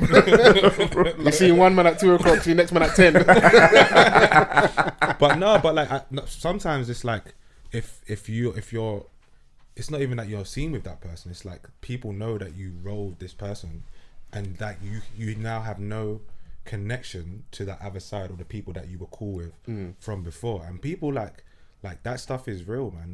That it goes. And even if you don't pick a side, shit, they will it's pick the side for you, because they'll just you're either with us or you're not. Yeah. And you literally are cool with both of them, but just the fact you're half over there to them is you're fully over there. Yeah. You can't be half and half. And Yeah. that's the shit thing. Obviously, this is an example on steroids, but like the reason why this is interesting is because NBA Youngboy's brethren, artist, whatever, is involved in the King Von shooting. DaBaby's, I think, done songs with Lil Durk. He's happy to do music with NBA Youngboy, but people have kind of drawn that line in the sand over there, where it's like, it's R.I.P. King Von. He had a project come out as well on the week. I think it went #1. Yeah. So it's like everybody in that conglomerate. So like, you're not gonna see Drake or Meek Mill do songs with NBA Youngboy. As big as they are, and they're big dogs. I'm telling you, it'll never happen, bro, because they're over there in Lil Durk's ecosystem. That Durk, DaBaby, Durk's over in Atlanta and all that. So you can't mess around. So, and also, what's part of the reason why it's irrelevant is because it's giving NBA the feeling that he's being blackballed, isn't it? Because this thing's a relationship, isn't it? So having songs with artists, features, you're on each other's albums, you're posting each other. He doesn't have that. So he's just over there, and it's just the power of his young audience and YouTube, innit? Yeah. He should be bigger. Like I said, I'm like you. I've hardly listened to him. It's only over this like last few days I even took him in, like not even properly, a little bit, because of the album DaBaby. The numbers he's doing, he should have songs with people like Drake. These are the type of artists Drake will work with quickly, like light work. He should have all those. He should have certain songs with certain people, because I thought he had. Didn't he have a song with Migos? he had to need it. Yeah, he's got need it in Migos, and that's cold. You know, but like as big of an artist as he is, he should have way more features with people and stuff. But by proxy, what's happened? Certain people just never work with you, innit? It's what happens when the streets blends into like business, though, innit? Like you, it's very hard for you to not carry that with you, especially in like the music industry and in America as well. Like a lot of these bands are coming up off the back of like their street shit, and once that blends into the industry, like you gotta stick where you are, innit? Like that's gonna fuck up a bag for you, fuck up a check. And it's like, can you really make a tune with somebody over there when like lives have been lost? Do you know what I mean? Like, but if you're never, if you're, that's why it's like this grey area, because obviously everybody's broskies on Instagram and putting the captions, but for some of these people, they're just colleagues. Yeah. You know, there's probably people in us, like in our podcast space, that we're actually really cool, and some people are just more acquaintances with, or we're just, I know you because we do something similar. I think because of the nature of like, you know, hip hop and rap, like it's very family orientated, ends, loyalty, brotherhood, that it's all spilled out in the lyrics of rap. Do you know what I'm saying? So it's like a big part of the culture. So when you have like mandem from the ends that are running labels, like putting some of these young guys on, they think that that's the dynamic, a family thing. Do you know what I'm saying? Like, where to the person that's invested in you, it's an investment. It's a business decision. Yeah. Like, but then why aren't those artists able to see? Not saying that LilDurk has or hasn't had an issue with DaBaby, but why aren't artists able to see? Okay, DaBaby's actually just my colleague. We make music together. Because even I was watching on the Breakfast Club, he was saying that he would still do music with Meg Thee Stallion. Now it's highly unlikely she'd do music with him, but he said we don't have to link. Like, she can send me her songs and we still do music together. Don't do face like that. DaBaby's fully entitled to do music with Meg Thee Stallion if he wants to, and that, because she was happy to do music with him. Oh, DaBaby. Sorry, I was thinking about the other one. Oh, what, Tory? The Gremlin, yeah. Like she said, the Gremlin. I hear it. What did Mama say? Business. It's just business, isn't it? So yeah, and like, you know, that's just how it's dressed sometimes. Like how like black people embrace each other. It's a different thing. Yeah, it's a different type of love. Yeah. Do you know what I mean? Like you always kind of like. It's always felt like, right, it's a family thing. Whenever like you buck a new don, like, you know, I've met you for the first time today. How we embrace, like, it's not, what are you saying, bro? Handshake. It's like, how you doing, sir? Bro, we're so happy to It's see like- you. He didn't say hello to me till like half an hour later. Do you know what I mean? Man, Like, so, dapped up Kieran like 6 you know. times, and I remembered he hadn't said hello to me. But it's off the back of it's off the strength of your relationship. Yeah. with me. yeah, exactly. Yeah, Do you know what I'm saying? Like, Which is- and that's which is how, love, innit? So- you know, good relationships are formed as well. You I know, see, so- I see all like business, the streets. I see all elements, but I think on one hand, why maybe I respect DaBaby to a degree is I feel there's probably a lot of artists that probably feel that way. That this thing actually doesn't concern me, but okay, maybe I'm over here because of my affiliation with like someone like a Lil Durk, or he's hot right now. Maybe I don't want to lose this relationship. But at your core, you don't have an issue with the you over there. You could do music with him, and you want to because it makes good business sense for you, innit? So it's like I kind of rate a man saying, "Wait, hold on, no, like what you lot have going is what you lot have going on. I want to make money. At least someone's like being very clear about their intentions. Yeah. You know, so, and I'd love to see more of that. Now, I wouldn't want to see more of it if it causes people to crash at each other. But I think it's proper interest. The people that know what I'm talking about, apparently, like, my man's been blackballed. People like academics, they cover it regularly. Like he doesn't really get a lot of love like that. Like, the industry ain't really rocking with NBA Youngboy like that. Okay. He's just in the corner over there, but his corner's popping because... Yeah, it's making money quietly. Bro, like, there's a lot of young He kids puts a that video listen up to him. within like half a day. I've heard my brother lose brain cells listening to him. Seriously. Yeah. I hear it blaring out the room. Yeah. Trying to block all the way. He's in his room doing a verse. He's playing Jadakiss like, Youngboy. man's trying to drown him out with the locks. Yeah, man. Real rhyming schemes. Yeah. No, so yeah, I just find that interesting. I was like, okay, this is kind of cold, isn't it? Like, because it creates talking points, isn't it? You see how people really look at stuff, and like, you can't bully me into brotherly love, bro. Like, I rock with you, but I don't rock with you like that. You know. And also, okay, cool. If that's the case, then No, everyone's bro. should I not be able to hold you to the same standard? Because I can. Let's say DaBaby's in a situation now, and there's an artist he don't mess with. Can he lean on OTF, and then people say, "Rah, you guys can't work with my man." You know. You gotta keep your integrity as an artist, man. As a person in general, innit? Yeah. Yeah. And like, as you said, if your intentions are pure, and if your intentions are, look, I want to get to this bag, then Or just clear. That was pure. Just be clear. Just like sorry, not pure, clear. Like, you just need to make sure that like everybody knows what you're on, and just at make least sure then, that at least then you can't hold me to no standard. Because I've told you from the gate, I'm gonna work with any and everybody. Bro, 'cause I want like money. DaBaby's like, I've got a song with Dua Lipa, bro. Like I I'm don't here for the care about bag. you niggas, bro. I'm here for the bag. Because when he was saying on that same breakfast I've been in, he lost like close to 30 million because after that whole thing that happened when he said the madness on stage. So clearly he's trying to get the readies back, bro. Like, man missed out on bare tour show days because of what he did. So he's trying to get his money up, And innit? do you know what? We forget that, like, yes, the music industry might be small and there's like relationships and everything, but really and truly, these people have their own friends and their own people. Like, you are actually just a part of that music industry. As a chess piece, Absolutely. so like, you should be able to get to your bag the way that you need to get to your bag, And it's do a your good thing. look, like, you know, they know that, I've got to be seen with certain other rappers sometimes out in public. But, you know, Are for the they most friends? part, I'm with my brethren. You look closely, there's always that one person that you always see there. Consistently, yeah. Do you know what I'm saying? Like, we see it with a lot of the people, them. Like, Rihanna keeps her brethren close. Yeah. Yeah. What you find a lot is like people get into the music industry and they're like, everybody's fake. Do you know what I'm saying? Like, you hear But why are that. you not fake? Yeah. Why is everybody fake but not you, bro? Yeah. Every artist says everyone's fake, Yeah. But why are you the realist? Well, the thing is that, like, because some of these people go into the industry with like mad expectations, or they've got crazy ideals. Or maybe a of little bit what it naive, is. a bit star-eyed, like, Yeah, right, they this think person. it's Narnia in there. Yeah. Do you know what I'm saying? Like, everyone wants to be a fucking A&R. Like, You got someone in bro, mind. you go to a gig. that was spicy. That was, I was like, spicy. bruv, like, you go to a gig and you all your A&Rs. And you've been at a lot of gigs recently. Bro, just say a name, bro. You've asked me right now. No, bro. The smile. Bro, you're so mischievous, bro. There's no one in mind. But, like, it's just one of those things, isn't it? Like, where you know, you got to be in certain places, but you got your... I understand what you actual mean. friends. Yeah. Because these are colleagues, and you may build some great relationships, and that's wonderful. I'd love to see that, but like you said, this is a workspace, isn't it? Yeah. It's just because it's entertainment, so like the lines are blurred because you got non-traditional hours.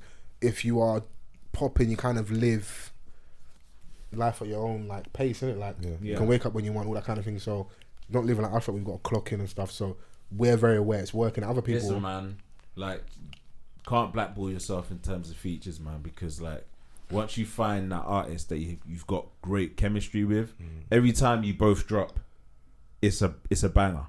Yeah, you know. So just give us the music, bro. Yeah, but you can keep that NBA Youngboy and DaBaby stuff still. I mean, maybe not on the Lil Baby. Yeah, I don't really listen. DaBaby. Oh, man, just heard baby just for anyone, any baby out there. All the babies can get it. Yeah, DaBaby. I don't. Yeah. After all of that stuff. Yeah, then I could be in a corner over there. Yeah. You're gonna have to get rid of that one because I'm gonna get slaughtered for that. No, you're good. We leave all the bloopers in. All we do is make ourselves look good. We leave them all in. But congrats to you again for the new place and that. Thank you. You're saying that you've got to fill up the gaff. Yeah. How much of a handy Andy are you around the house? Yeah. Like the funny thing is, my pops never really taught me how to do anything around the yard, but I taught myself a few things. Love that. Man, just giving pops shots. No, but man was here waxing about his mum. My mum's a beacon of the community. She took in all these kids. My dad didn't show me nothing. Nothing. Hey, Uncle B. They're trying to cook me. Man's just trying to eat his dinner. He's getting cooked somewhere. Listen to this. I meant, like my dad is actually a proper carpenter, innit? And what? I've been on him bare. I'm like, yo, there's certain things that you just like electrician. No, but his argument would be like, when I was doing this, why didn't you come and join me? Yeah. Like my dad just the same. West Indian. My dad just the same. Yeah. When I was doing this, he was sitting there watching TV. But like, there's been times when like I do stuff. Like I remember when I was away and I like think I did the shelving and that. It's like, let me see it. And I'm on FaceTime. Did he pull out the spirit level? What spirit level? What spirit level? This is him. Go get one cup and fill it with water. And I put it on the thing, It's like, all right, this looks good.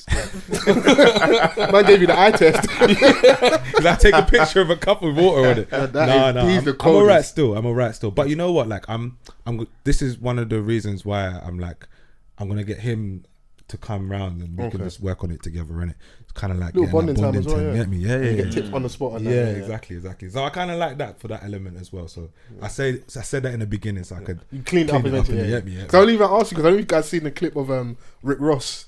He's in his yard and that, and I think he got a mad quote for the trees. I think he had like. Because he's got mad land. I think he bought animals. He wants to clear space for his livestock. I think it was like 10 racks a tree. Yeah, 10 racks a tree. And it's like, you know what? I'm gonna cut this myself and because it beats like that, bro. He's like, he's got bread, but nah. Yeah, 10 racks. Because you got bread doesn't mean you want to spend it. Yeah, man. And he showed. Obviously, we saw one tree. He cut the tree down and did his thing and that. And I was thinking to myself, I ain't at that level, but how good am I around the house? Like, if I got a mad quote, like, would I be able to like pat myself up? Because my dad's like a man who will like build a computer from scratch. Oh yeah. Be working on a car for forever. Like all the Datsun, Mitsubishi, all the he's that Donny that's always fixing stuff. You know the era like everyone in the ends is getting compressors and that. My dad's got his corner of bangers just in the corner. The cul-de-sac. Bro, man's got free park. Him and my next door neighbour, Dominic, one Italian brother. Shouts out to him. Yeah. Him and my dad used to go banger for banger, bro. Banger wars. Vauxhall Zafira, they'll strip the car to this bare bones and that, build it back up and that. I like that though. But like, I learnt small things earlier. Like I was like you. Maybe I didn't go there as much, but he was still like, yo, like the computer one, no games. Yeah. You see the long screwdriver. Yeah. Pops had me doing all that stuff and that. So like changing motherboards and that. Now, I don't know if the muscle memory's there. But you'll be able to pull it apart. Yeah. I was thinking, right, if I like, because in a minute the peak ones are like if your boiler goes, you're screwed, bro. Do you know what? You're screwed, bro. Bro, like it happened once. Yeah. And do you know what I did? What do you do? I went on YouTube. Bro, YouTube. Fam. YouTube is my best. I went on YouTube, bro, and I fixed the boiler, bro. You felt proper proud, didn't it? Yeah. I've learned a lot off that. And that's what I was gonna get onto. I was like, even though I don't know how to do it, I'll find a way to work it, bro. As long as you got that mentality, I will find a way. But the problem is, bro. in that process, because the boiler thing's getting me, if you fuck up, I was telling Chrissy, like, when I didn't have no hot water, I felt like I was in the trenches, bro. Bro, when I fixed that boiler, no, but obviously we ain't done that for ages, boil bro. up the kettle. No, of course I know how I'm raised, innit? Like, bro. I look around, I was like, where's my bucket? Yeah. Bro, when I fixed that boiler, my babes looked at me like I was a god. I was like, bro, yes, YouTube, thank you. They say you didn't have to eat Mark for dinner that day. Food just appeared and that. Immediately. Come on. I'm using. Even bring you water to wash your hands. Bro, like, trust me, you can find anything on YouTube. If you don't know how to do something, go on YouTube. Babes love a resourceful man, though.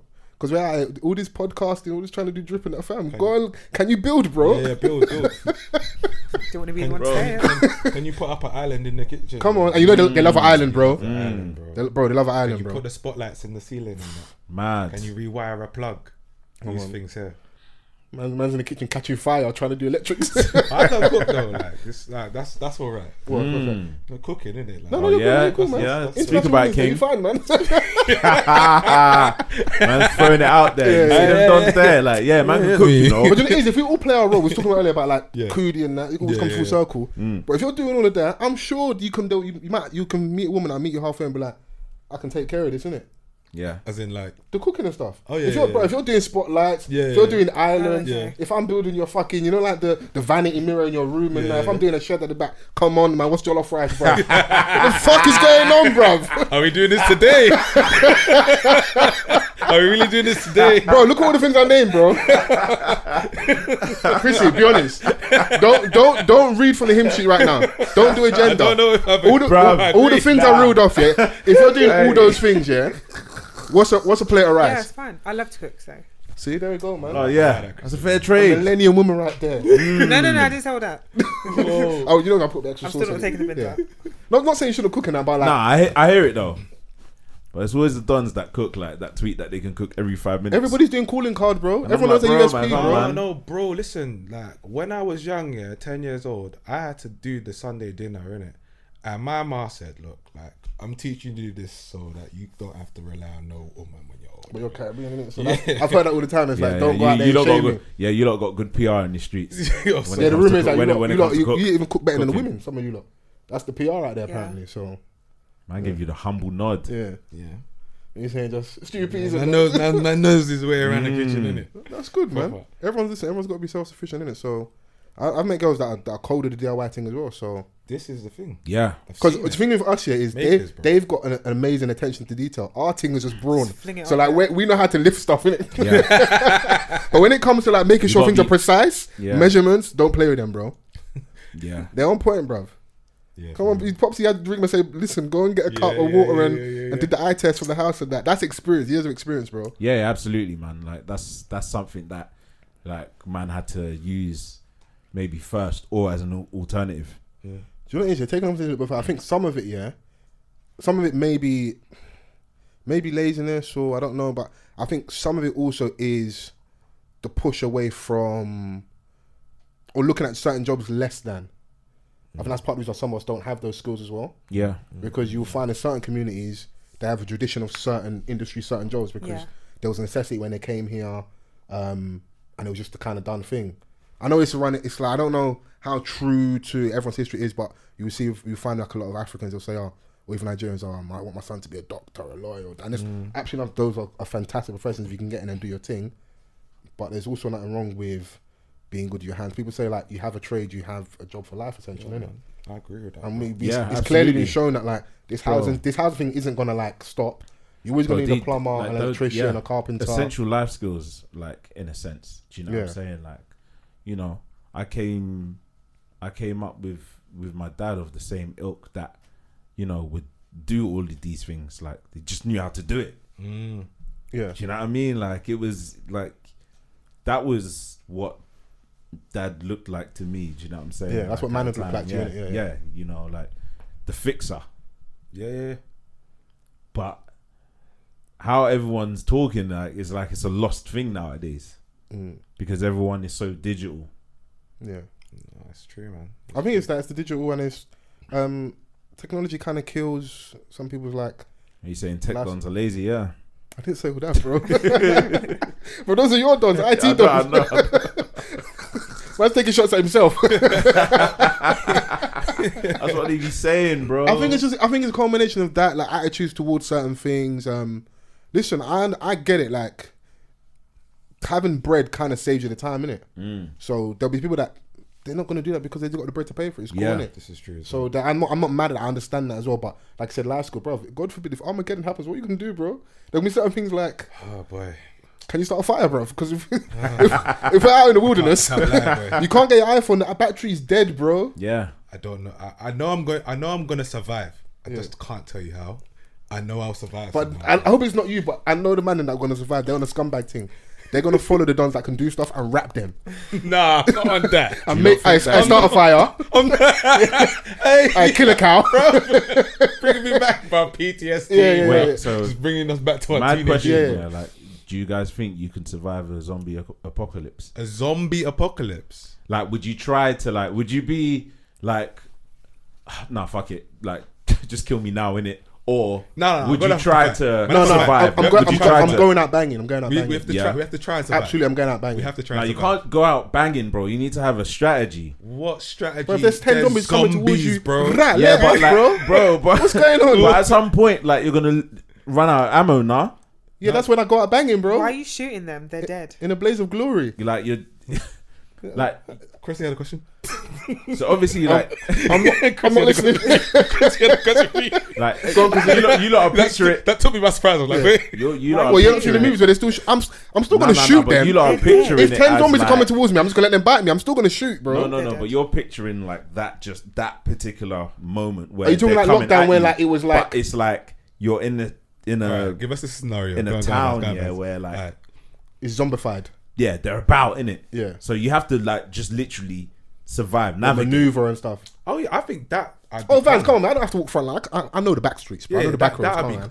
I think it's when like, oh, this is happening now. Like this is the end times that Now, you said you in the know Bible. what's that movie with Sandra Bullock? Oh, Bird Box. Box. Bird Box. Yeah. Where everyone just. That is a madness. That Do you film is a think madness. you could survive that? Okay, bro? upstream. Vans, if a white woman can do it, so can I. Nah. Oh Lord. Do you think you don't want to survive? You think your blackness is gonna save you, Chris? Like, you think because you're a black man, it's gonna save you? The black guy, We are always he the kind of first made one it to to the die, end. bro. Yeah, but that's because they're writing the film. No, but I'm writing my own story. The black guy, Yeah. Trevante Rhodes, Yeah. he kind of made it to the end. All someone has to do is scream chicks, and you lot are flinging off your blindfolds. Are you sick in the middle of What, war? in the middle of an apocalypse? No, rate us a little bit. Nah. No, rate us a little bit. There's no amount of Chrissy, I'm with you. Cheeks, you know. 99% of the time, absolutely. But in the middle of warfare, bro, where it's a matter of life and death. Listen. What kind of cheeks are those? Chrissy, I will forgo the flesh. Do you know? I've never been celibate before. I'll be celibate this time. Yeah. I'm dead. Yeah.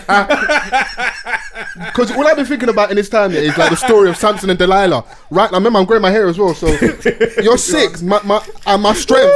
I should die because of cheeks. No. Hotep falls in the Yeah. flesh. Come on, man. Come on. We Don't was remove your kangs. blindfold, man. Bro. Someone screams cheeks, Fam, and you're like, done for. If I know that man's eyes needs to be covered, innit? Yeah. Bro, scream cheeks. What you want. What's the one thing that's gonna like? Yeah, go. I don't know. If like in those situations, maybe my daughter's voice. Because they would do that. But that's not fair though, man. But he's saying what's the one thing that Yeah. would like make me remove it? Because Do you know what I'm wasn't saying? that part of the film as well? Like she had like Yeah. So Yeah. like the two kids that she raised. Yeah.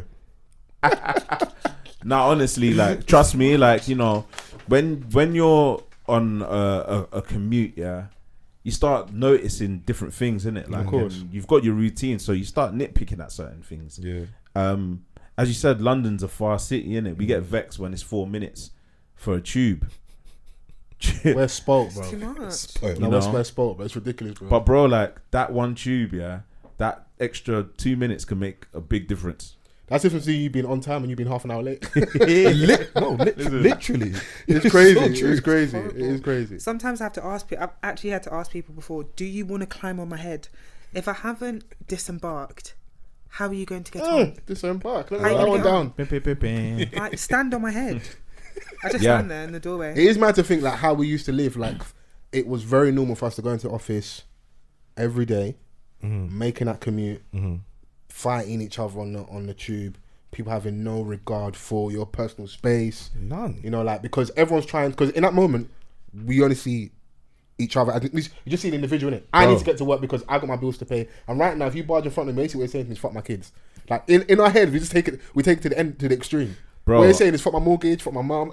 You're just saying, like, you don't care about my life because I need to get on the train and you're barging in front of me. Bro, life's changed. Last week I was chatting to H. I was having a conversation with H. Yeah. And I was like, think about it. Next week, 2 years ago was the last, or this week was the last week where shit was normal. Yeah. Yeah. Everything changed after that. Bro, I was planning to go to Jamaica, bro. Yeah.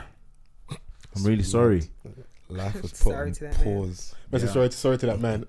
I don't know, bro, that man. Like, everything just changed. Like that last weekend, H, was the last. I swear you guys were out together. What did you not do? Did you not go out? It was my birthday, innit? Oh, is it? Oh, yeah. wow. So we were out, and it was like the end of everything normal. It was deserted. But did you have an inkling that stuff was happening, or we didn't know? Nah, they were like, after this weekend, done, going into full lockdown. Oh, okay. Yeah. So everyone was. If you knew what it truly meant, would you have savored that weekend a bit more? Would you have done the mad thing? I would have been crazy. Yeah.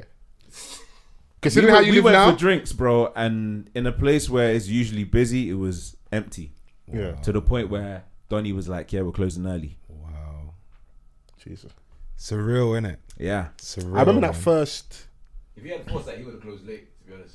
Bro. You should have just done a lock-in and said, take the fine, bro. Yeah. Because I'm not going to get any money for the next year in a bit. There weren't any, like, even, like, prior to the official date of the lockdown, there weren't any legal sanctions to, you know. Or to even he could have done his thing. Yeah, do your thing. Because that first week when I went out, and it literally was like ghost town, like, linking back to our conversation about the apocalypse, brother, it's like, it was just, like, all the things and people you'd see out, like, I know it's never been horrible, like, no homeless people, my man that you just see outside the book, there was nothing. Just coming to the high street and, like, the way we used to properly social distance, like, big gaps. If someone coughed in the queue, you're getting collapsed, bro. Yeah. Bro, don't cough right now, bro. Like, one of us could die, bro. It felt so peak, bro. It felt mad, like how everyone just went into lockdown, stayed home. Yeah. It was mad. Like, everyone was in the house. Do you know what I mean? Like, and then it was supposed to be for 3 weeks. Cap. And then it just kept on extending. Like, and then they used to publish the stats. We became COVID reporters during that time period. Yeah, it was mad. Like, and it's funny because, like, we're now here where last week I was like, rah, I feel like everything is normal again. I ain't seen no one with COVID in weeks. Because it said to I ain't us, seen even the if news you got talk it, about you it. can go into work. Like, you don't have to self-isolate. I ain't seen nothing. And I was like, rah, COVID's just gone away. Yeah, we got something else, the war. Yeah. But then this week I was like, someone at work caught COVID. I was like, oh, okay, yeah, it's still there lingering. Yeah. That's the thing. A lot of us are back in the office now and, like, staggered schedules and that. COVID cases are going to rise again because of where. But it's changed. People. Well, in my industry, it's changed the landscape of working in the office forever. Yeah. You can stay at home and do your work, bro. Like, the company's like, rah, we're giving you the option, full remote or hybrid. Yeah. Some people are choosing hybrid because they don't want to. They want to come into the office from time to time, innit? So they come in like once or twice a week. Yeah, if you live alone, I hear it. Because that can be draining, bro. Yeah, there's certain that, like, there was a Donny that, like, he was like, I was losing my mind. Bro, I almost lost my mind back in the last year, bro. Like, you need human interaction, innit? You do. You know? Yeah. So, you do, bro. I think I can't speak for myself, but I think the hybrid thing, like, giving you the option, no longer rigid where it's 5 days a week. Yeah. But 1 or 2 days, the option's there, you know. Yeah, get out of the house a bit. And stuff, yeah. Get out of the house a bit.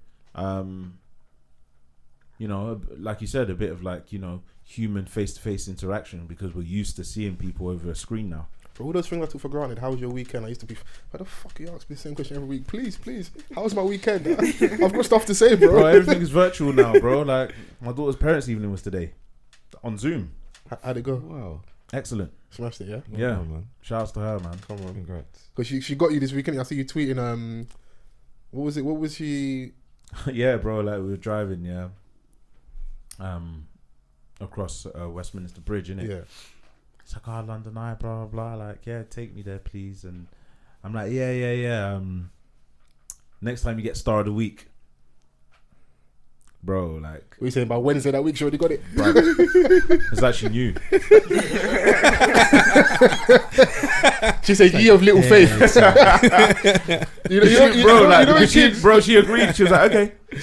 Every youngster's got that. In rap hindsight, lyric. that was a bit odd. She accepted that. Mom, no one believed in me. She's at home saying, "My dad didn't believe in me." Bro, she accepted that immediately. I was like, oh, next time you get Star of the Week. She's like, okay. She ran it back. In hindsight, I'm thinking, right, like she was pretty calm about that. Bro, she been pre-planning this, bro. She lined you up in it. Yeah. Run the Reddies, bro. What do you I think saw her this out, is? man. I got a plug. Come on, love that. Yeah. Nice. That's cold, man. Shouts out to her. I love that. Yeah.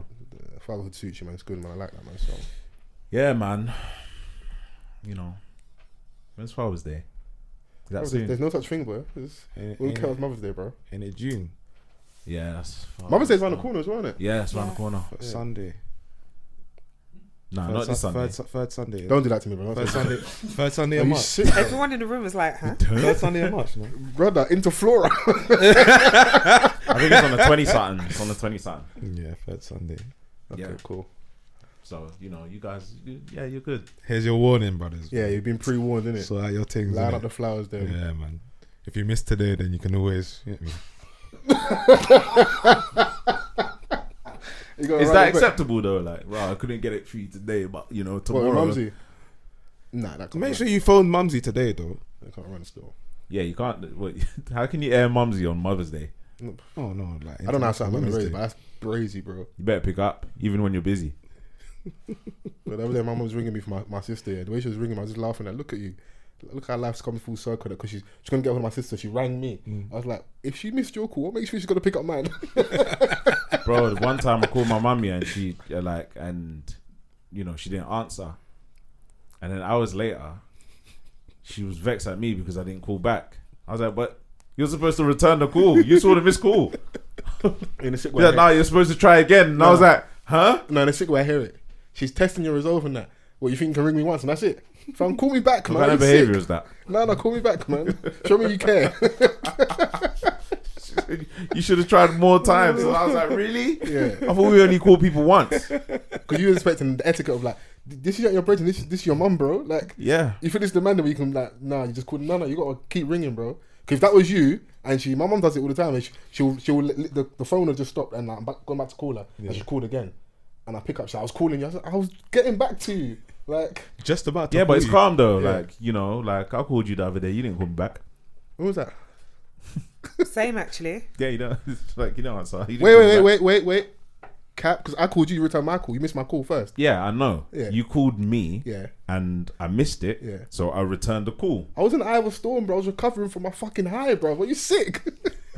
Wait, what? But I That called was- you that like was- an hour later, bro. Like, what were you doing in that hour, bro? R&R, innit? You know when a brother actually turns himself to R&R, he ain't answering his phone, bro. Like, honestly, Yeah, if 'cause I was it's there that Sunday, bro. I left. I went to the cafe first thing, yeah. Yeah. Me and Van spoke via text, I think, and then, yeah, I was just dead to the world, bro. You were Bro, I that do down that. bad. I do that. Yeah, I do I that. need to chill out now. I'll tell you after. These times, like, I met up with a friend for breakfast, went gym, like, watching the football.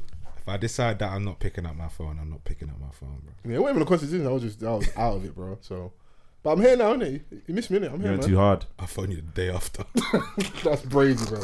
Don't give me a day gap. That's brazy. Bare things gonna happen. Yeah. Don't give me a day Like, gap. I'll bro. text you, like, if I don't answer, message me, innit? Like, you good? Is it alright? If not, but I'll phone you tomorrow, man. No, I hear it, man. Before we go, we played the first song off Kojey Radical's album, Reason to smile. Reason to Smile. Beautiful cover. Fitting title. Yeah. Big. It's up there, man. Like, I really enjoyed the album. Yeah. From the start. And He's rapping well. The production's great. The features are, they come in nicely. The song with Cash is just amazing, bro. Like them two just going back to back, talking that real shit over like beautiful production. And he's saying a lot of things on there. Do you know what I mean? Like, so I'm glad that he's at that point and he's getting a reception for his debut album. When he started as a poet. Yeah. Then he started like doing these super creative, out the gate kind of videos that no one else was doing. Yeah. Even the ones with a much bigger budget than he had. Yeah. Do you know what I'm saying? Like, I think he took real pride in his work, and put a lot of grit to it. And he transitioned. Do you know what I'm saying, to what you see today, and this is like a reflection of that. I'm in a turning point. Obviously, he probably said this back now. Like for me, from my side, was when Water dropped. When that dropped, even if you didn't know him prior to that, you couldn't deny that song and like just the feeling it gave you. Yeah, I think when he was going through like a transition from the poetry into a fully fledged rapper, like I that's when I started to take notice of him. But it was something that maybe I wasn't getting at the time. But the thing is, you've got to give people time. You've got to give yourself time as well, because you're getting to learn this person. Yeah, so I was unsure at first, and that's absolutely fine. I think we should be more honest about that as well. Yeah, a lot absolutely. of the time we get like, a lot of us, our bias is street music, innit? Yeah. So you get the undeniable street banger from the gate, and it feels like my man's the coldest thing. But you don't even know him. You don't even know the story. You don't even know if you even like this person like that, really. You like the moment that makes you feel in the club or whatever, or like when you first hear it in someone's whip, or like, right, that's the new guy on the block and that. But I need to get to know you, and someone like that, you can see the grind, innit? To the point we get to this point where the album comes out now, and like, bro, it's cold, bro. There ain't one bad song on there. Yeah. A great choice of features: Masego, Shea Universe. Tiana Major 9, obviously, as we heard in the intro. He's even got Khalees on there. Yeah. Listen to this. Shaka, Wretch. That song with Shaka and Wretch. Yeah. The album finishes strong, bro. Yeah, man. The last 4 songs. This, man. I'm looking forward to this. You might have to play something. Cause the song with Ego LMA, like awesome songs. Yeah. Because Solo is a great song to me as well. Like, this is something that the UK should be proud of, like this tape. This is the thing, though, isn't it? Like, I think this album. Yeah. This shit. And I hope he gets the top 10. Yeah. And if he can even push the top 5, why not? Yeah. Yeah. It should like open the doors for like more alternative like styles. And the thing is, it's not even. Like, I don't know how those artists feel about even maybe being labelled that. He's a rapper, bro. Yeah, he's a rapper, man. Like, it's just that there's just cold musicality there. And he's. So when you really hear what he's saying, he's not.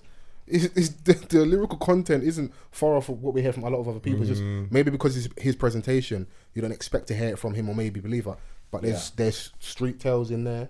There's braggadocious rap. Yeah, there was a time period where I was in like shitty. I think he was saying about being shitty 5-figure deals, and now he made a meal before lunch. Yeah. All our rappers tell us how much bread they got. Blade Brown told us that we busting down dead watches. Like, fuck motivation. He also told us that he's got workers on 6 figures. It's bro, like, what you saying, saying, bro? Take CVs, bro. I got on Blade. Like, where can I send that? I'm looking to work. So yeah, but like I'm and is that sure that he's super throughout proud. the album as well. Yeah, like sort of like narrating in a way, like or like his her little parts on the album kind of tie from in. Ghana and kind of tie into certain songs, which I think was cleverly done. So yeah, man. What's the song ends with Black Man with Intelligence? I love that. I love that little bit of the song. Yeah, that's early in the album, right? Or am I bugging? 4th or 5th track, I think. No, actually, it's 7th. Yeah. But 15 songs. What's Great the effort, runtime? man. How long is it? The runtime. Yeah. I don't think it tells me. Okay. I think over an hour. Yeah. Yeah. Decent, man. But I highly recommend it. I Looking forward love to what this he's done. So yeah, now what you said is right. Like, this is something the UK should definitely be proud of. Yeah. And he's I think he's got a show at Brixton coming up soon as well. So Yeah. So- Yeah. That's a big deal, man. If you're a fan of live music and if you're a fan of him, or even if you've never seen him before, like, you know how we are with the people that we rate and that's someone I'd recommend to go and see live, because I feel like you get an experience. Yeah, man. I'm in my show bag at the minute. You've been to a lot of shows recently, innit? Yeah, I went to see Jack James actually. How was that? Hey, he's hard, bro. Like I was on the pod last week saying, man, like I couldn't get tickets. But someone came through for me actually. Shout out Joe Walker. Sick. I went with him. So yeah, man, he's like a super dope talent. Like I think if he carries on the way that he's going, he can do good things in it. But it's just whether the UK understands him. That here. You know. So wait and see, man. Opened up by Jamila Barry. I missed, but I went to see her a couple months ago, and she's amazing as well. Bella came out. Okay. She done Evil Eye. He brought out Callie Claire. I thought like Nux was gonna come that out. whole little circle, that's cold, man. Yeah, I thought Nux was gonna come out and do his verse on one of their songs, Basement Remix, but he didn't. But it was a good show. It was a good show, man. Like he intimate. can really, intimate. He can really perform. Like, you know, he sounds great. No complaints. Because there's some sound issues on the weekend at the DaBaby show, which was a bit of a nightmare for some people and that. People enjoyed though, you know. It looked like it. Yeah. My brother was working out there. He said he enjoyed. Yeah. Was he skiving at any point? I don't want to get me in trouble. You were about to lose your job. I was like, "Oh, where you going?" He's like, "Oh, I'm working today at the O2, at DaBaby," and he's like, "It's gonna be an amazing day." I love the energy your brothers have got, man. Live your life, man. Live your life, Live your man. life, young man. Live your life, bro. Yeah, and he saw some of our peoples out there as well. So that's cold, good. man. That's super, super cold, man. Yeah, now he brought out Young Blue, like the videos. I already brought out Shine. No, but what is going on? I don't like how people present it as if like Shine came out and did like Bad Boys. Like he didn't like. Wait, Shine? Yeah. Bro, what is Shine doing? Shine the rapper, but not as Shine the rapper. No, but as the dignitary, as the politician. Like, Okay. He's basically been kind of sent across the world to like promote Belize essentially, because when they went to America. So he did it at the show, at a concert. No, he gave the video an award, innit? I think the video's been doing stuff in Belize and that, innit? So remember, he's from a family of politicians, so it shouldn't be so shocking that he's got links with politicians, bro. Shine didn't come out and perform, bruv. Now that you put it that way, Yeah. I was like, who He came out and gave him an award, innit? Shine? He gave him an award, innit? So that's what it was, innit? But Shine's been running around Europe and that, as he went to America and stuff. So yeah, he's promoting Belize, I innit? didn't So even know that, man. yeah, no, bro, his story's crazy.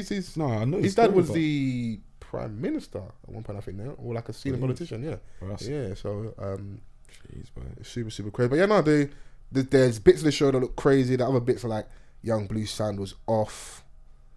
I see he brought out Tion and RD as well. Oh, did he? Yeah, that looked like he went off. Russ is actually quite a cold performer. I don't think people clock. Okay. If he can get his sound down to a T. Yeah, it's because he's gun leaning every 15 seconds. It still looks crazy. How can you get the mic like? Your audio is not going to be right if you're busy doing that. Yeah, you have to get the over the ear that one. The Chris Brown one, the Janet Jackson one. No, but that's when you're dedicated to performing, bro. Holding the mic ain't for you, bro. You'll be the first rapper to have that. Man's doing. Have you seen the dance mix for to reggae and calypso? They got a song called with one of his guys and that, bro. They're going crazy in there. Yeah, the drill thing is turned into like just hella dancers in the video, bro. The time the man was just standing up, posing bro. up. Like at a certain point, a genre like will evolve into like different pockets of it. Yeah. Do you know what I'm saying? Like there's commercial drill. Absolutely. There's like there's bubblegum drill. True, yeah. So let them do their thing, man. But no, I'm happy we're in this live space. Everyone's back outside in it, so I think we're gearing up for a nice summer and that. So if we can avoid a variant and everyone can stay safe, we might actually have a clear runway for like a proper cold summer. In Yeah, the summer. Take it easy this summer is all I'm gonna say to you, bro. Like it's been 2 years. Bro, Don't feel man. like you can jump out in But the every- streets. take time. bro, if anything that this right now life is telling you, you should live it to the fullest, bro, because they're trying to kill us. Come on. Yo, listen, hey, some spread people, that gospel. some people are jumping outside with the same gumption that they did 2 Man said years ago. gumption, Yeah. you know. Fam. Yo, the liver has changed. Are you seeing the price of petrol these days? We don't want to take it back to the Flintstones era, bro. Like, use your feet. Man said I'll be at the motive in an hour and a half. Bro, like, fam, Nah, man, it's teeth, bro. Man, pull out to the motive. Why is his feet black? Oh, bro. If I told you, you would never believe. Bro, it's teeth right now. Yeah. Energy prices are going through the roof. I saw something on Twitter that someone got charged $7,000 for their water. I don't. What Must be water a is that, bro? It's like no, It's got to be from the mountains. It's got to be Evian water, bro. The man's got Fiji water coming out the taps. Yeah, know, bro. it's got to be that type of like your skin. No, prices clear are definitely instantly. going up. Even just being out today, like, been like,